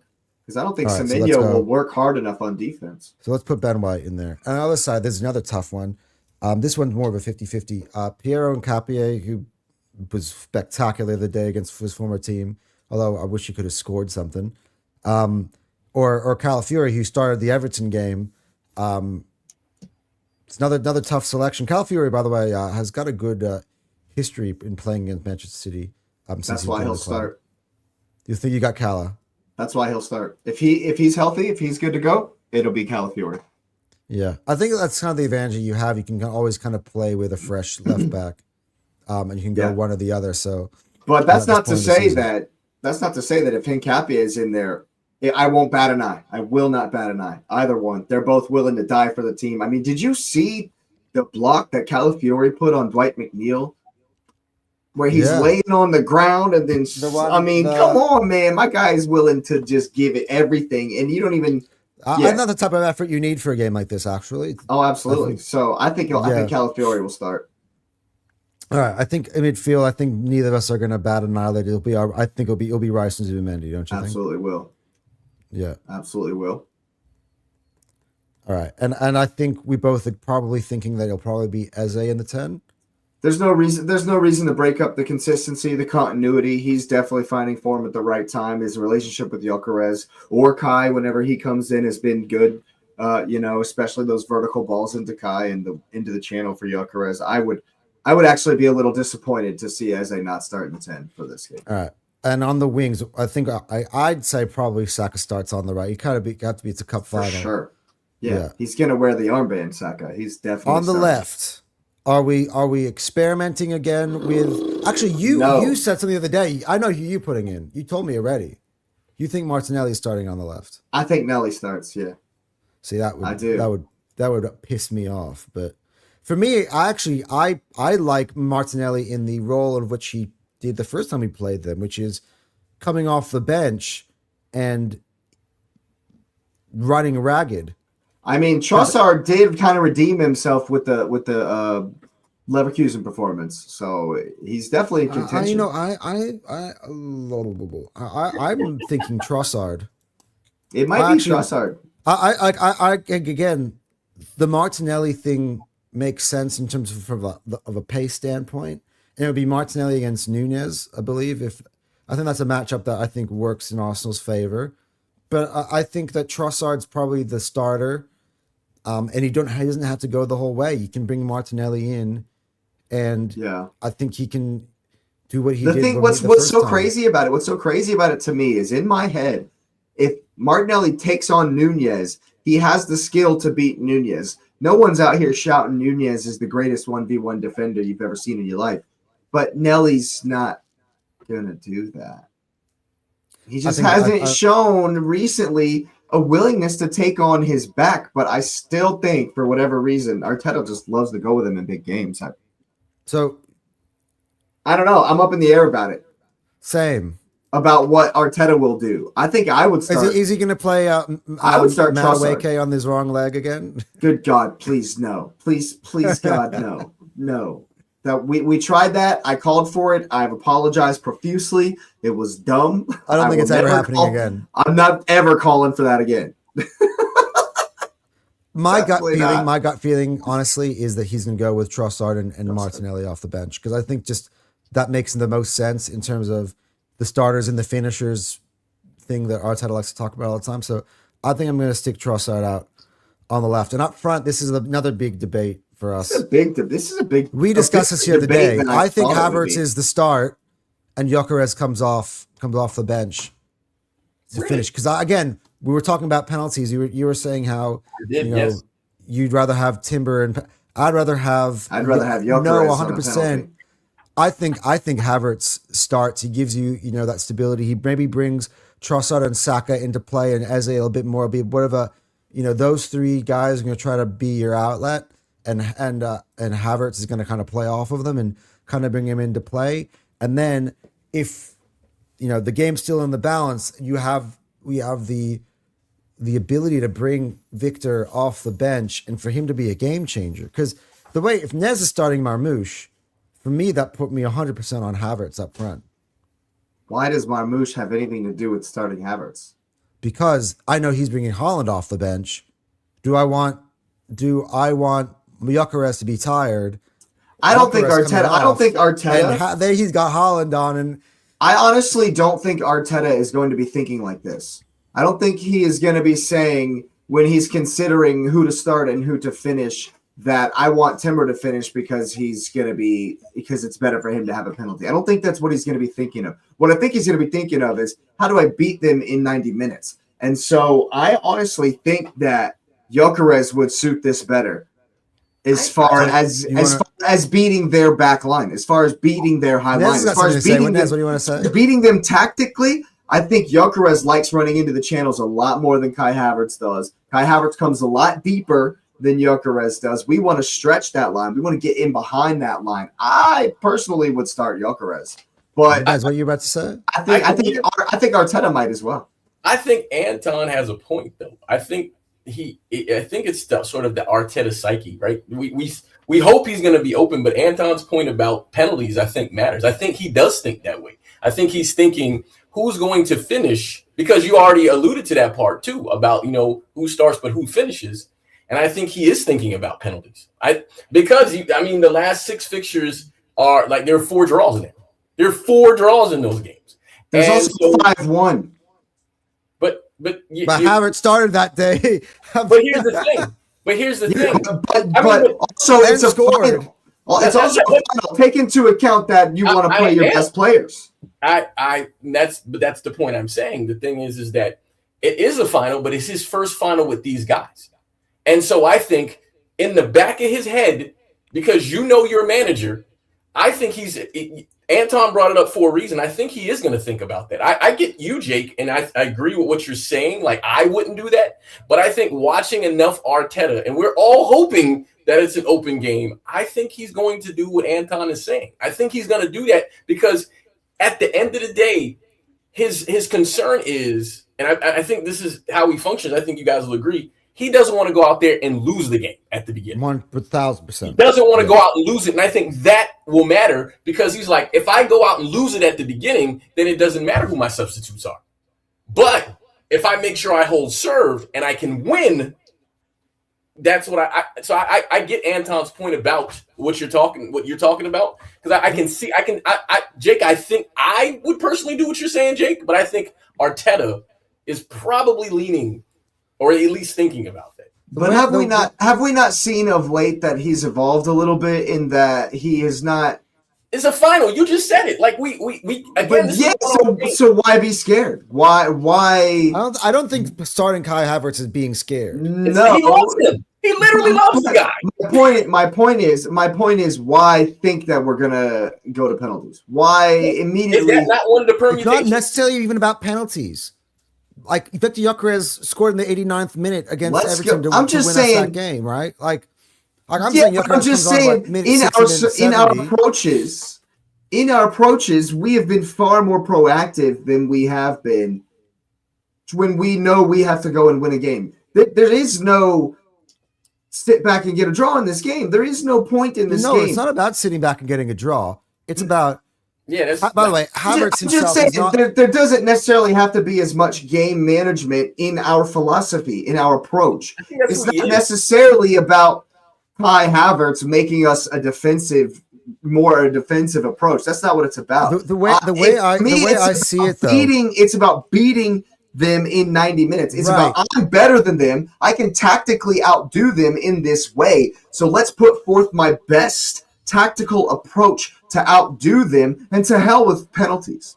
If we get there, I completely can understand you, Jake. We'll figure out who needs to take the pin. Because if he trusts Kai Havertz, then he trusts Kai Havertz to take a pin.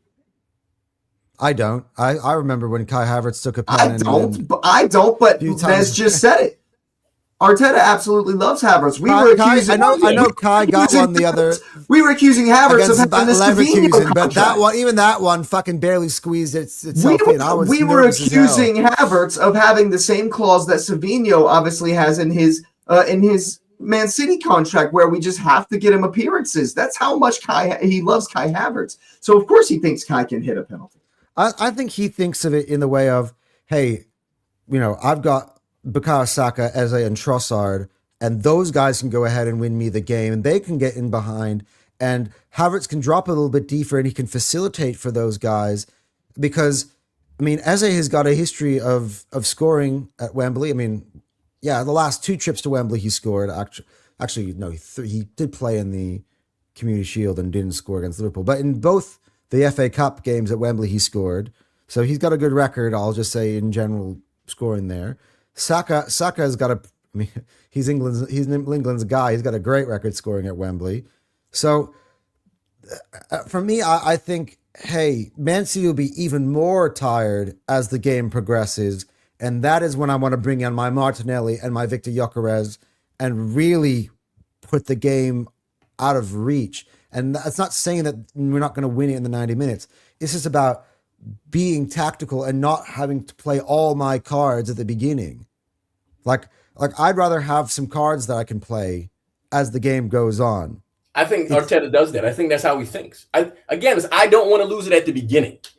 I would advocate for the same vein that we've been in this whole time, that it's a final. There should be some freedom, but also it's a final. Play your best team. Just put your best guys out there, and we are best with Gyökeres up front. Right, for more than 30 is where minutes. I'm going to win. This is where I'm going to win this argument, right? For more than 20 minutes. By your logic, it's 1-1. It's the 70th minute. And Victor Gyökeres comes off, Kai Havertz comes on. How are you feeling? You're like... I'd be upset. I would be upset. And that's what Arteta is.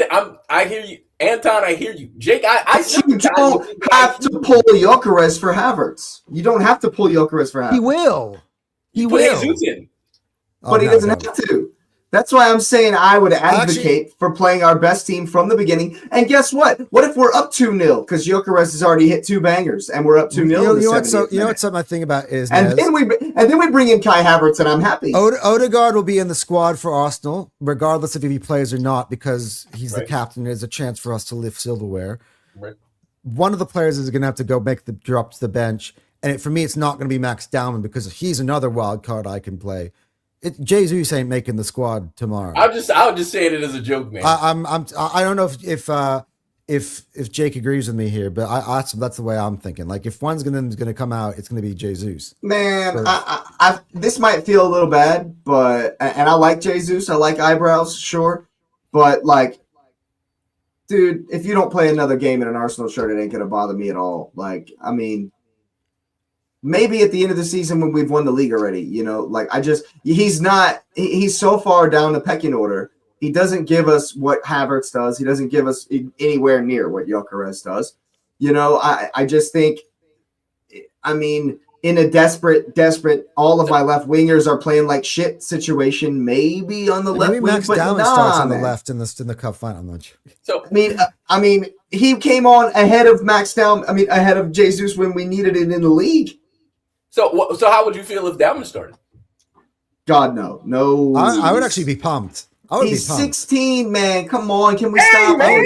I would be pumped. I'd be like, damn. It's not the kids. We're not doing the I swear, Dowman starts, and this is his coming out party. Kids. Like we're not doing the Klopp's kids. Mateus Nunes, look out, because if we starting with Dowman, this is like his signature performance of his career where he comes out. If Dowman starts and he starts Kai Havertz alongside of Dowman, I'm going to be livid. That'll be the dumbest shit I've ever seen in my life. If you're starting Max Dowman, we are going for it. We are coming at you, balls to the wall, damn the torpedoes, put your best striker in the team. No, I agree. In that scenario, if Max starts, I'm starting Victor too. But that would be insane. By that logic, my finishing three here would be almost that. Like Dowman, Gyökeres, and Saka. Dowman, Gyökeres, and Saka. Yeah. I mean, hey, if Dowman comes on and scores the winner, dude, people are gonna lose their minds. Exactly. I think it's just it's an emotional thing. All right, I think I'm gonna go Kai up top. Jake, I think I honestly, the more we discuss it, and even Nez coming in here, it makes more logical sense. It sounds like an Arteta thing. It does. It sounds very Arteta-like. I don't think it does make more logical sense, but maybe you know what? Maybe I'm letting the way I would do things. Let's do a truce. Maybe I'm letting the way I would do things come into play too much. Let's do a truce here, Jake. For Arsenal's 11, we'll say Havertz starts, but we'll put Gyökeres' name forward for the combined 11. Okay.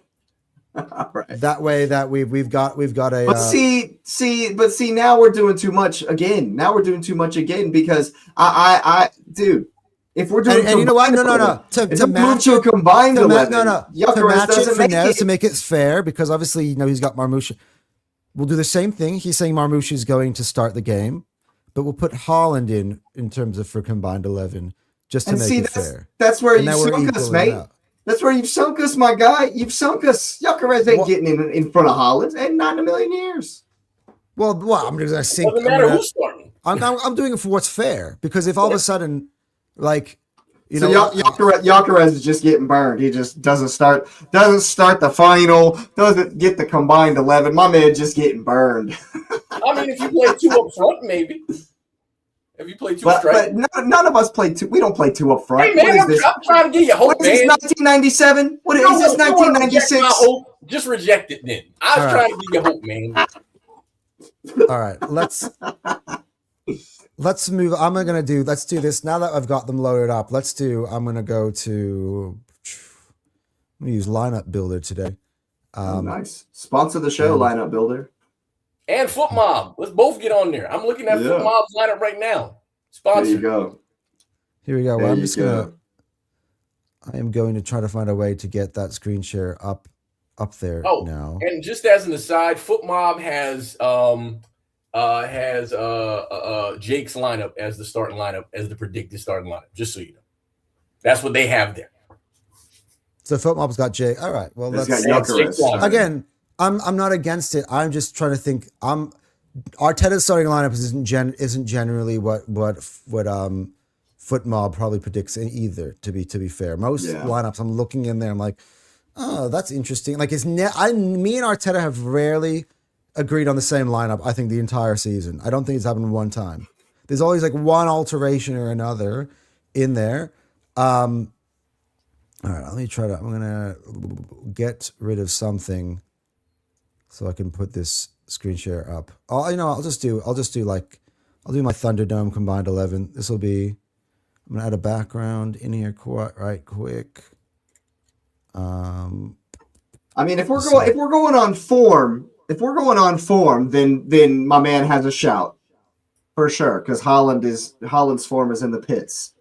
But Holland is still Holland. That's why I'd be shocked if Marmoush starts. All right, here we go. You got to start your best players in a final. I just can't get past that. Yeah. By the way, subscribe to Hotsport and Calcutta. I've had to put the this background in just so I got something so I can put the. Yeah. All right. Put it up.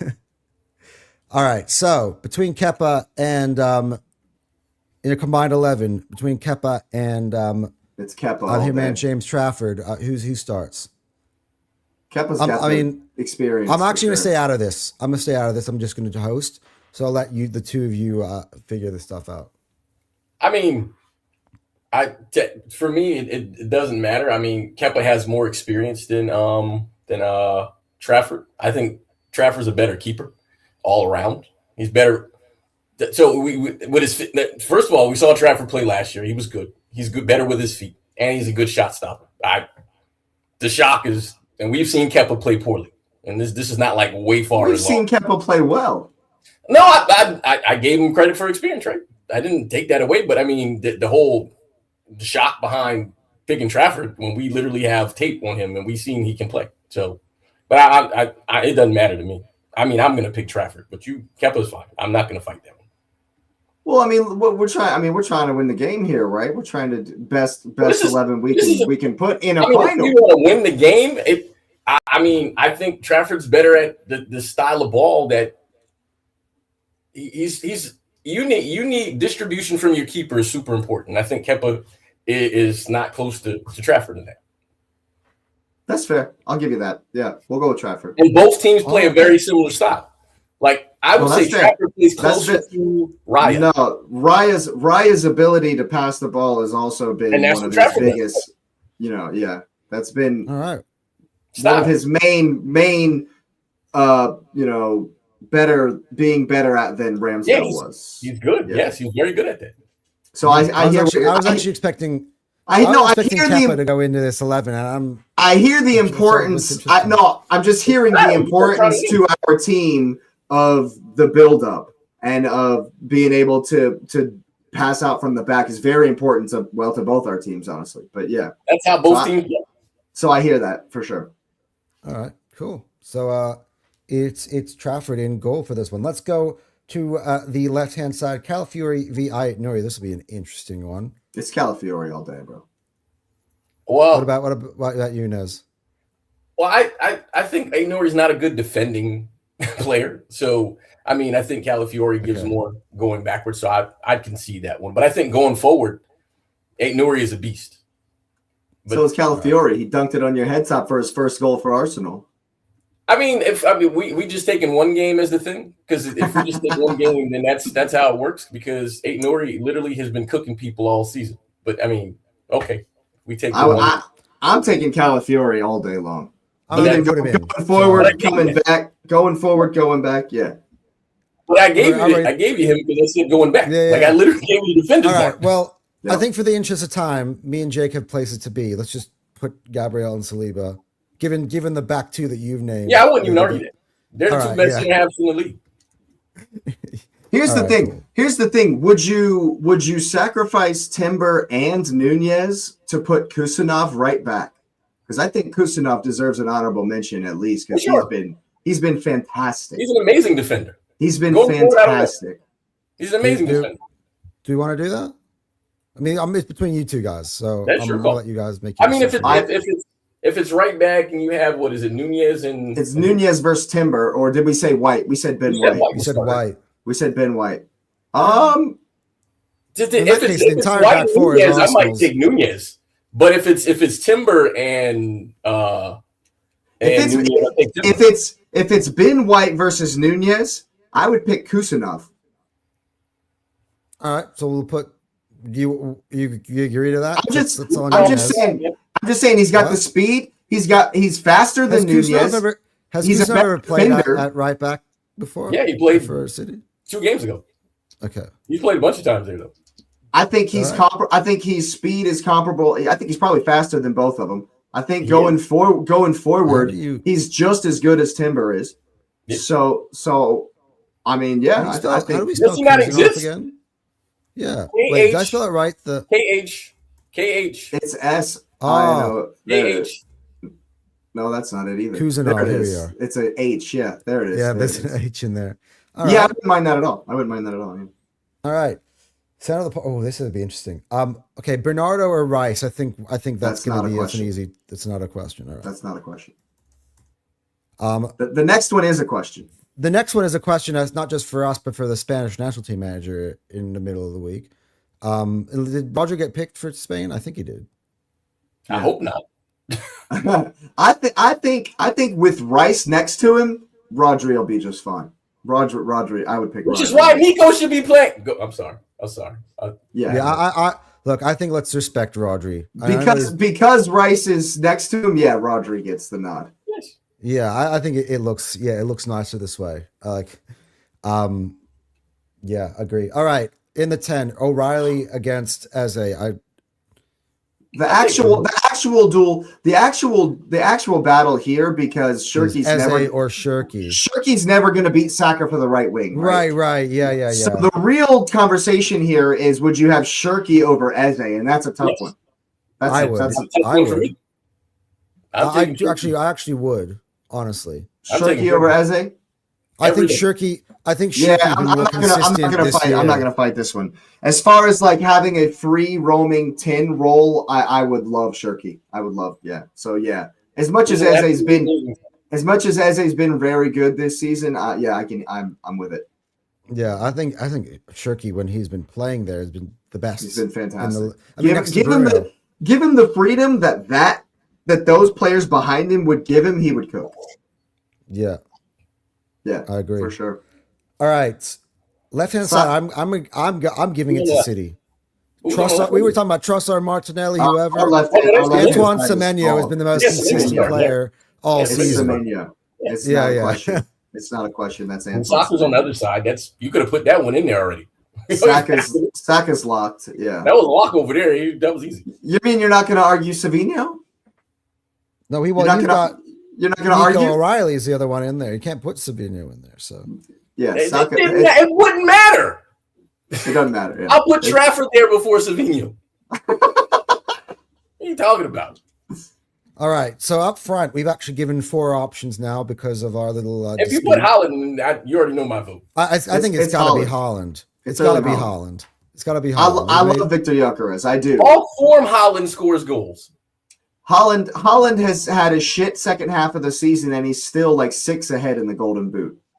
All right, so based off this, it's Haaland all day. So based off this, right, we've got. I'm going to just count City players and then see, obviously. This team would cook. 1, 2, 3, 4, 5. There are more City players in here. 6 City, players. 5 Arsenal. Is it 6 City players? Yeah, because we picked Trafford. Because we picked Kusanov and Trafford. But this team right here would dominate. This team would destroy. First, no one's running past them at all. That back line, no one's running past the back line. Rodri, Rice, Gabriel, Saliba. Are you kidding me? Nothing. Are you joking right now? Nothing was getting past them. That would be lock it up. we're locking up shop here. Going forward, like if you actually let Semenyo play on the wing, They're cooking. Oh, They're oh yeah. Oh yeah. This is like one of those teams you're like, can I get this on a FIFA game? Can we play this with FIFA on FIFA? Probably on FIFA. Yeah. Hey, Anton, I was telling Nez that they should to kind of when people are comparing this Arsenal are going to be the worst champions ever. They're not going to be as good as the Centurions. They're not going to be as good as the whatever. FIFA should make a game where you can run a season mode where it's the Invincibles versus the Centurions versus the Four-Peats versus the treble winners versus, you know what I mean? Versus the 08 Man United treble versus Mourinho's 15 goal defense. Like, how cool would that be? And we could finally like run it and actually. I agree. I think that would be insane. That'd be so much fun. That would sell so much. That's gonna be my summer full of like, let's say we win trophies. I'm gonna start making, I call Nez. I have a name, and I'm really hoping that this gets trademarked and becomes the actual name. I'm pushing for it, and I've gotten my man Dan to try to get it into Robbie's ear because Robbie's got a lot of power. So the 2020, the last title winning team, I keep doing because I'm like 20 years in the future. 03-04, the Invincibles, right? So I'm actually going to rename this Arsenal team the Inevitables because it felt like we were going to get one day, and. That's a pretty good name. I like it. I like it. Yeah. Hey, and Nez, don't you remember that when we first spoke on Arteta, the very first thing I ever said about Arteta was, I think that he can get there eventually. You did say that. And there were times I'll admit I lost patience. You did. There are times I lost patience, and I didn't think eventually was on the horizon. Different times. I didn't think eventually was ever going to make it here, but I think we've eventually gotten to it. Yeah, on Anton's tiers, I've got a list because I can't use the same tier name twice. It's part of the rules. So I got a list of all these tier names that are like kind of sitting on the side, like like a crossword puzzle. You're like, hey, this is the names that are missing, right? The Inevitables one is just sitting there for the day that the title is clinched. I'm not using that thing until it's done. Yeah, absolutely. It would also answer that video game would also answer the question of that crazy Arsenal, because Asif sent us something in the group chat. There was I forget who it was that said that, or no, it was actually Jason Cundy that said this, that Pele would not get into today's Arsenal team. Bullshit. Interesting take. Bullshit. Jason Cundy said this. No, I see what that is, and I am sorry. I'm the biggest, most biased Arsenal player on planet Earth. Pele's getting into everyone's fucking 11. Everyone's team. Everybody's team. Everyone's. Man. And even Jamie O'Hara, one of the biggest clowns in football media, was laughing at him. Was like, dude, you're off your rocker.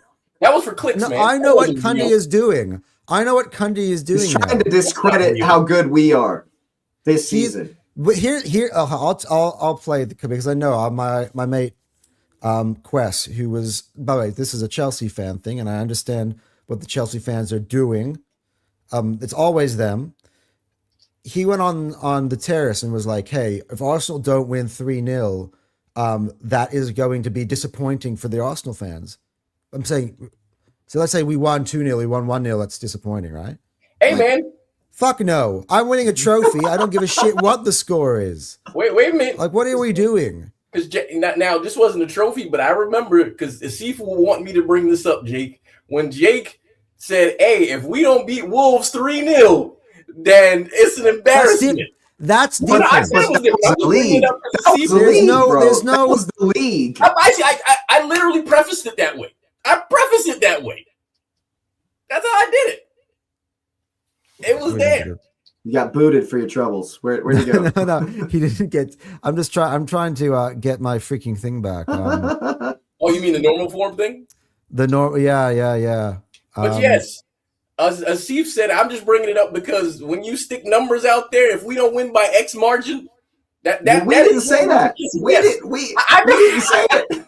I know you didn't say it, but when you did say it, you immediately regretted it. Yeah, that's fair. That's very, very fair. And I haven't said anything of the like since. And you've taken my mantra, which is, "Hey man, I just need to win the game. That's all that matters. Just win the game. That's it. Win the game. Yeah. Hey, and honestly, I think we will. I think it's going to be tight. I don't think there's going to be a blowout. I don't think we're going to win 3-0. But no. I think that if we do take an early lead, I think you'll press, and we might hit you on the break. I think we can win this 2-0. I think we might win 2-0. But it won't be it won't be we've dominated you and then we got two goals over the time. Sorry, in Upset Alert for the people, you gave them the betting advice of picking 2-1. So although I don't think you can pick that scoreline anyway, like a specific scoreline anyway, but but that's just because I have a lot of respect. I have a lot of respect. The over and unders of 2 and 3. What is the over for that? It's probably 2.5. It's probably at 2.5. So that's a big one. That's a big call. I just think we can keep them out. I don't think they're but also I do respect that it's a final. I respect that they have the experience as far as the likes of Haaland, Foden, Bernardo Silva, Rodri. They've all won it, been there, done that, got the T-shirt, all the medals, etc. And so it will not surprise me at all. So for the betting, yes, I think that it's very likely that they score. So one thing that makes me nervous here, Jake, is seeing Nez's lineup. There's a lot of names out there that's been left to the bench, and that whole starter. I see the logic behind it. If Pep were to go for it, there are a lot of finishers, including Haaland, including Foden, who can come on it and change the game. Which is why I was kind of thinking something somewhat similarly. We can, I don't know if they go with that lineup. Semenyo doesn't necessarily, and especially if he directs Semenyo to not stay where he's supposed to stay and tells him to invert into the middle like he's been doing, and Marmoush is the starter, Marmoush doesn't stay where he's supposed to stay either. He pops up out on the left, he pops up out on the right, he comes back way deep. They complement each other. It's a completely different type of forward than Haaland is. And if you're not going to give any, I just feel like.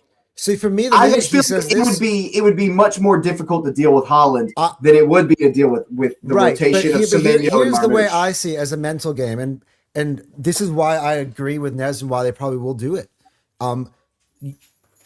Pep probably really understands the anxiety of the Arsenal fan base could seep into this being there.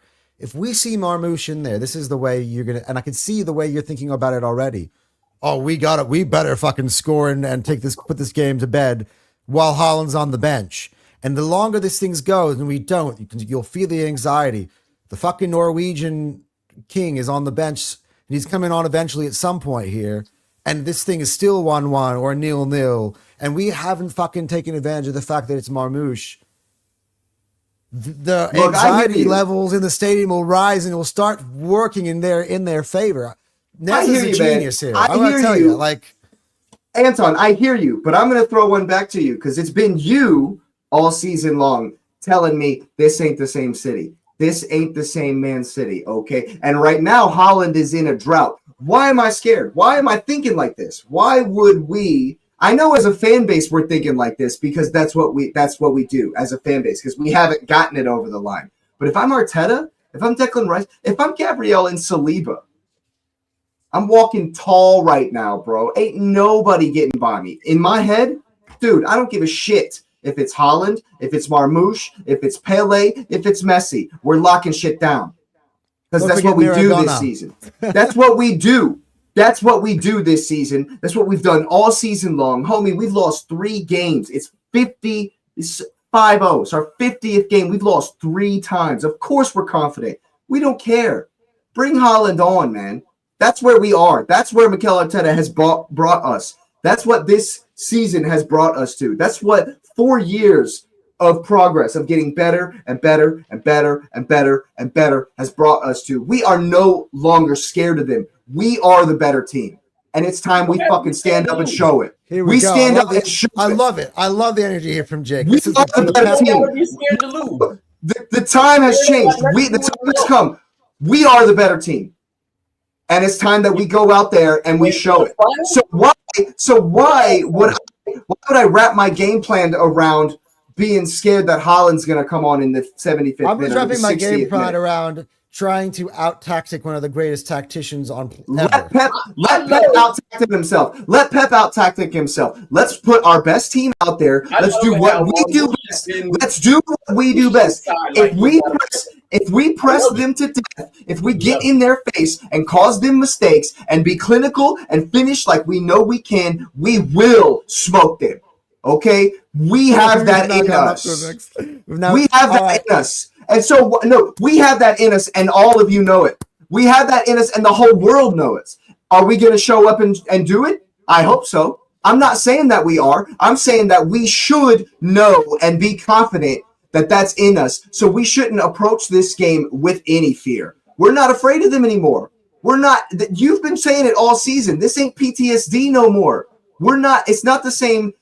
It's not the same team. We're not. It's not Kevin De Bruyne. It's not Haaland when he's scoring 100 goals a season or whatever, 60-something odd goals, whatever crazy goal. It's not the same. So why, when I'm on top of the world, am I going to approach the game? For me, that's kind of like going back to where we were. Let's do what we do best and make fucking Pep deal with it. You deal with this. I'm in your face, and I'm gonna win this game. Let's see what you got. That's where our head needs to be. That's where our mentality needs to be. And I think we've shown that. I think that we have finally gotten over this mental hurdle because and are just afraid of them. And now it's like, you know what? We know, and so does everybody else. So does Pep Guardiola, that if we go out there and we play the best we can play, we will win. Hey, you know what? If I can get your permission on this, I'd love to clip that one up and just put that as like a short. Clip it, because that is so motivational for our clip fans. Me all day. They clip do me need. Up. Nez is smiling on the other side. I've never done that. That's before. what I want my fan base to hear. I've never done that before. What you just said is what my fan base to hear. It's what my players to hear, because that is. I want to send you into the Wembley locker room, like. Put Arteta to the side and just let Jake, address the players, because that's exactly what they got to hear. Nez, from the other side though, Manchester City, how are you feeling about this game? I feel great. It's a one-off game. I love the fact that it seems pretty consensus that Marmoush is not Haaland's level when we've watched Marmoush get hat tricks. Keep on. Underestimate the guy. I can't wait for Cherky to do his thing. Yeah, by the way, he ripped Newcastle to shreds in both legs, didn't he? I love it. Please continue to not see the quality in the team. So when the result, no one ever said they were good. No one ever said they were good. No, that's not my point. I didn't say that. No, I didn't say. See, again, we're gonna make sure we correct the narrative. The narrative keep it 100. Let's correct it. The narrative was like, oh, well, we didn't take advantage because Marmoush is in the game. Oh, is that as a player? That is how Arsenal fans will think. Well, yeah, because of the fans, Haaland, not because of Marmoush, because of Haaland and as a killer, right? Jake just went on his beautiful rant for Arsenal supporters, and I agree. Yeah, that's why I'll give you your time now too. You're telling me that if I'm a professional player who's dunking on people and they said, oh, well, we didn't do what we're supposed to do while Haaland's not in the game. Oh, so I'm not good enough to dunk on you? I got you. That's all I need. That's good. Cool. Well, we better do what we can while Haaland's on the bench. Okay. Well, let's see what we do while I'm on the field. So, yes, absolutely. Rah your team. You should. It's a final. You're supposed to be juiced up for it. But what I do know is that I feel good because it's a one-off game. Anyone can win a one-off game. And as a manager, I would say Chelsea versus Bayern Munich in Germany had no business with none. And they won. Hey, man, Crystal Palace shouldn't have beat City. I'm going to use teams against my own team. Shouldn't have won. Man United wasn't better than City when they beat City. But you know what also wasn't supposed to happen? That City wasn't supposed to beat Madrid when we made the run to the Champions League final, that we wasn't supposed to be Bayern, and that path was lit on fire, and you were shoeless. And you said, I do not give a damn what is on the path. All I see is the damn trophy. So if my feet is on fire, I'm gonna fill that son of a with some drink and put my feet in there and enjoy having my trophy. So it doesn't matter. You play the game. It's the message that you sent, Nez, that makes me the most nervous about this game, because that's the when it comes to finals, that's what I think about all the time. Like I always have Terry's voice in my head when he says this. There's always a narrative going into the week about a final. Hey, the one thing you don't want to hear is this team is definitely winning it 100%. I don't see another. And whenever the more and more it starts going out that direction, the other thing always tends to happen. And that's what I'm trying to fight the hell against. Like, that's what I'm trying my best to do. Like, do not, under any circumstances, underestimate this Manchester City team in a one-off game. When we play them at the Etihad, what I'm going to talk about and the way I will speak about this is a lot different than this one. That game is going to be that game is light years away from this game. We didn't accidentally make the final. It's not even going to be the same. It's not even going to be anywhere close. I don't care about none of that. We didn't accidentally make the final. It wasn't like we got lucky and got in the final. 100%. Make the final. 100%. No, you didn't. In fact, I was watching you guys round around and be like, "Hey, can Man City just get out of this thing?" We didn't accidentally make it. No, you didn't. But we've always said, to be the best, you have to beat the best. And another thing that Nez that you've always said that I've always respected is, when we're talking about injuries and stuff, you've always said, I want to play against your strongest team. So yes, 100% Nez, if you think Marmoush is the guy, bring on your strongest guy. Bring on the best thing you possibly can bring on. I'm going to bring on the best I can, and let's see who wins. That's all my man cook. I watched him cook. So, Nez, what's your scoreline prediction for this game? Jake knows I hate doing these, but he doesn't really do scoreline. I suck at them. First I suck, but I hate doing these. But I'm being honest. When we started talking, the first thing that popped in my head was 3-2. I think it's going to be goals. I think it's 3-2. Yeah. I think it's 3-2. Blue side. All right. I can't say anything that's going to top what Jake said to represent Arsenal. You really can't. I'm not going to even try, even though it is in my wheelhouse. But Jake did so fucking good. I'm like, man, Jake, big ups, dude. Like, you have me speechless. Like that, I could not have added anything beyond what you said, and that came from the heart. That came from a fan who's been following this team through thick and thin, through its worst days and its best days. And that's just kind of, I think that's the energy the Arsenal fan base is bringing, which is why the Marmoush thing would play on. It's not that Marmoush is a crap player. It's that Arsenal fans have got Haaland on the brain, and they've got this opportunity on the brain. And for me, they would be like, Haaland's not starting. Not about Marmoush. No, I got you. Haaland's not starting. Oh, come on. And that's why I think Pep's going to do it, because it's going to the psyche of the game, it would play perfectly into it. It'll probably work in your favor in that way, actually. The starters and the finishes thing, that's one of the main theme I think of today in terms for both teams, which is why I've got this game going into extra time. Right, I'll tell you this, Anton. I'll tell you this, man. I absolutely hold my one and my thing. Yeah, I love a win. I love a win-one for the Gipper. I love that kind of energy. And that's the kind of energy that a final brings. Yeah. And the point about it being a one-off and anybody can beat anybody in a one-off, it is totally right. And I think that plays into the fact that we have freedom going into this game. We should be able to play with freedom.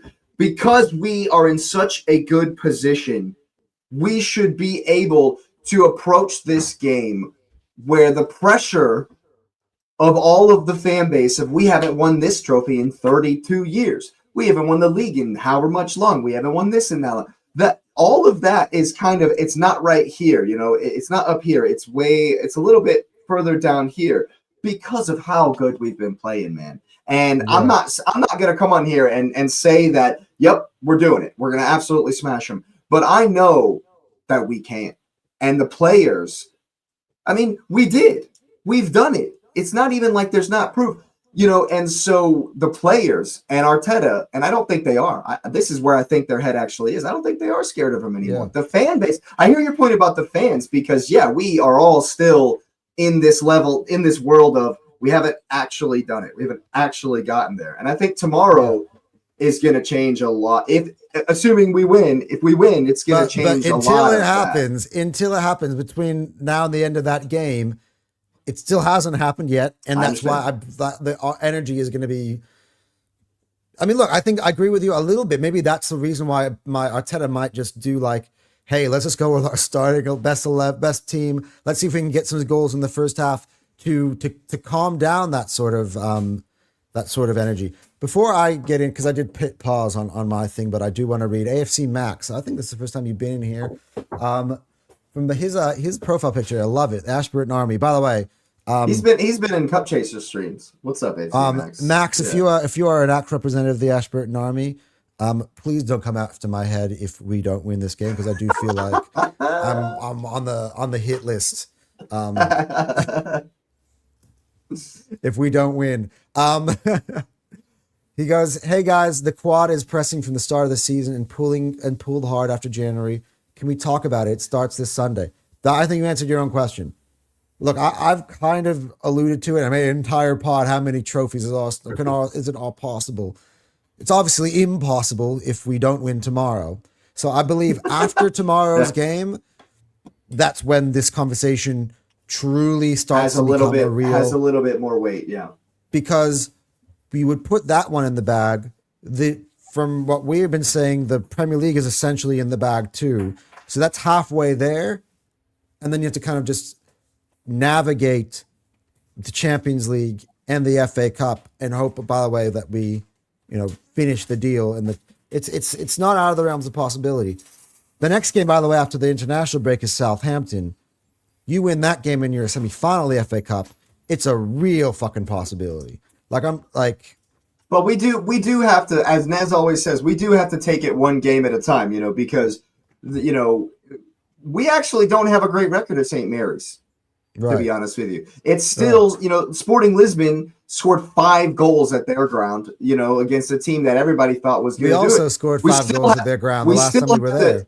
And we still, assuming Barcelona win, we'd still have to go to the Camp Nou as well, so we have to take it game by game. Yeah. We have to look at, not us fans, we can have these conversations and we can talk about quads and we can have fun with the different, discussions and permutations.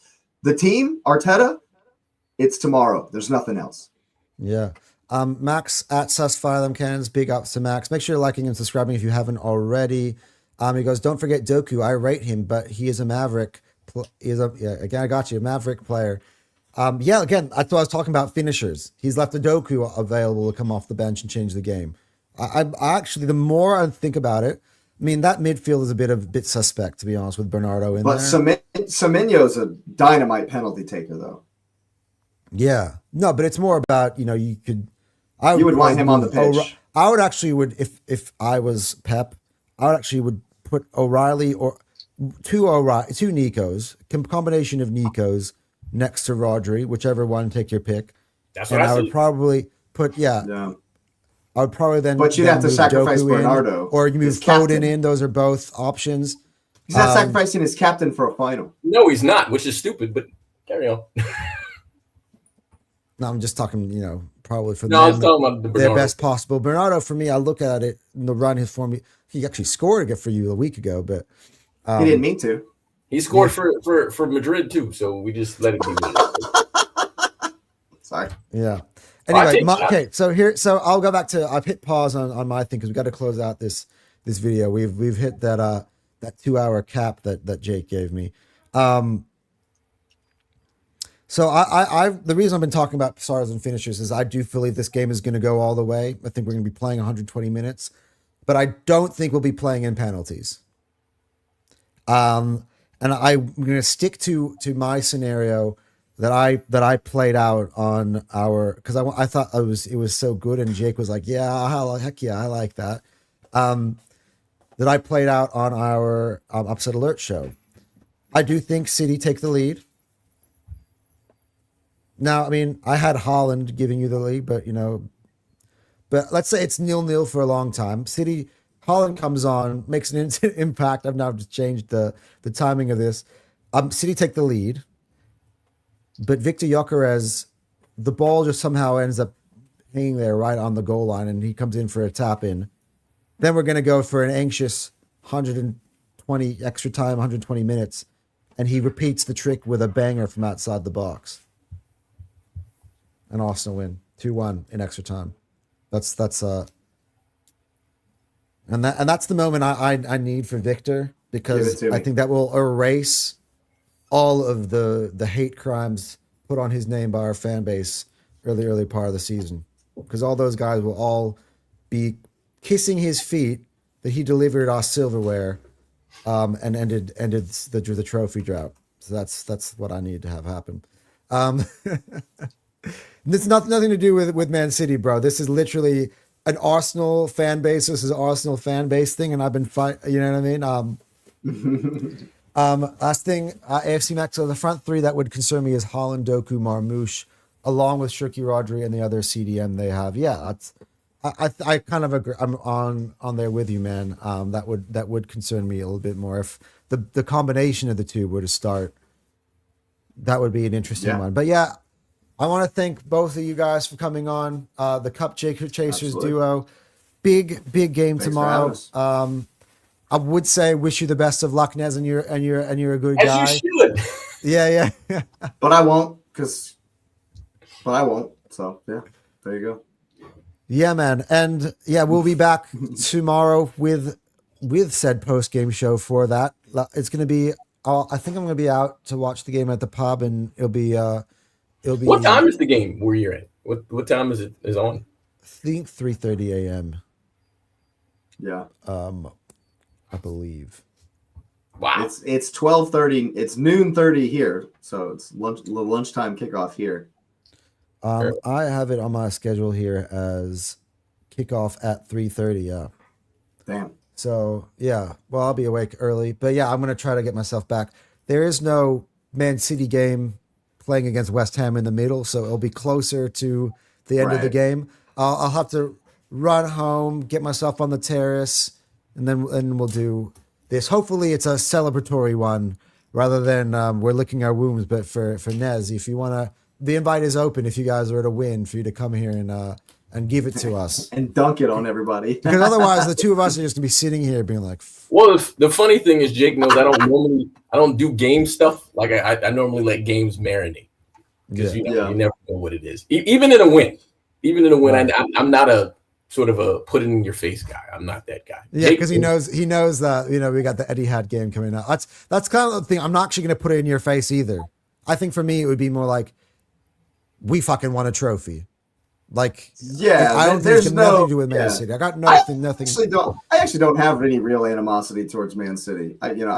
Whatever. Okay, I'm gonna end this stream right here before it starts extending for another 2 hours because you're opening up another can of worms for me. So thank you everybody for tuning in. Yeah, again, we'll be back tomorrow. You make sure you're hitting the like and subscribe button, and make sure you're subscribing on to the Cup Chasers because you guys kind of see kind of what Nez and Jake bring. You see what Jake brings here almost all the time now, but now you see Nez on here as well. So guys, go check them out. And FootMob sponsor them. FootMob, let's get the sponsor. Let's go. Hey man, I'm all about people getting sponsorships, man. FootMob, fire them cannons. Get on there. Let's do it. When is FootMob sponsor? I don't get the joke, but it's not a joke. I'm serious. He legit is on FootMob. All right. Maybe I'll just check my emails and see if that has come through. You know what I mean? All right, guys. Joke about money? No. All right, guys. That's all we got for you today. Big game tomorrow. Come on, you Gunners.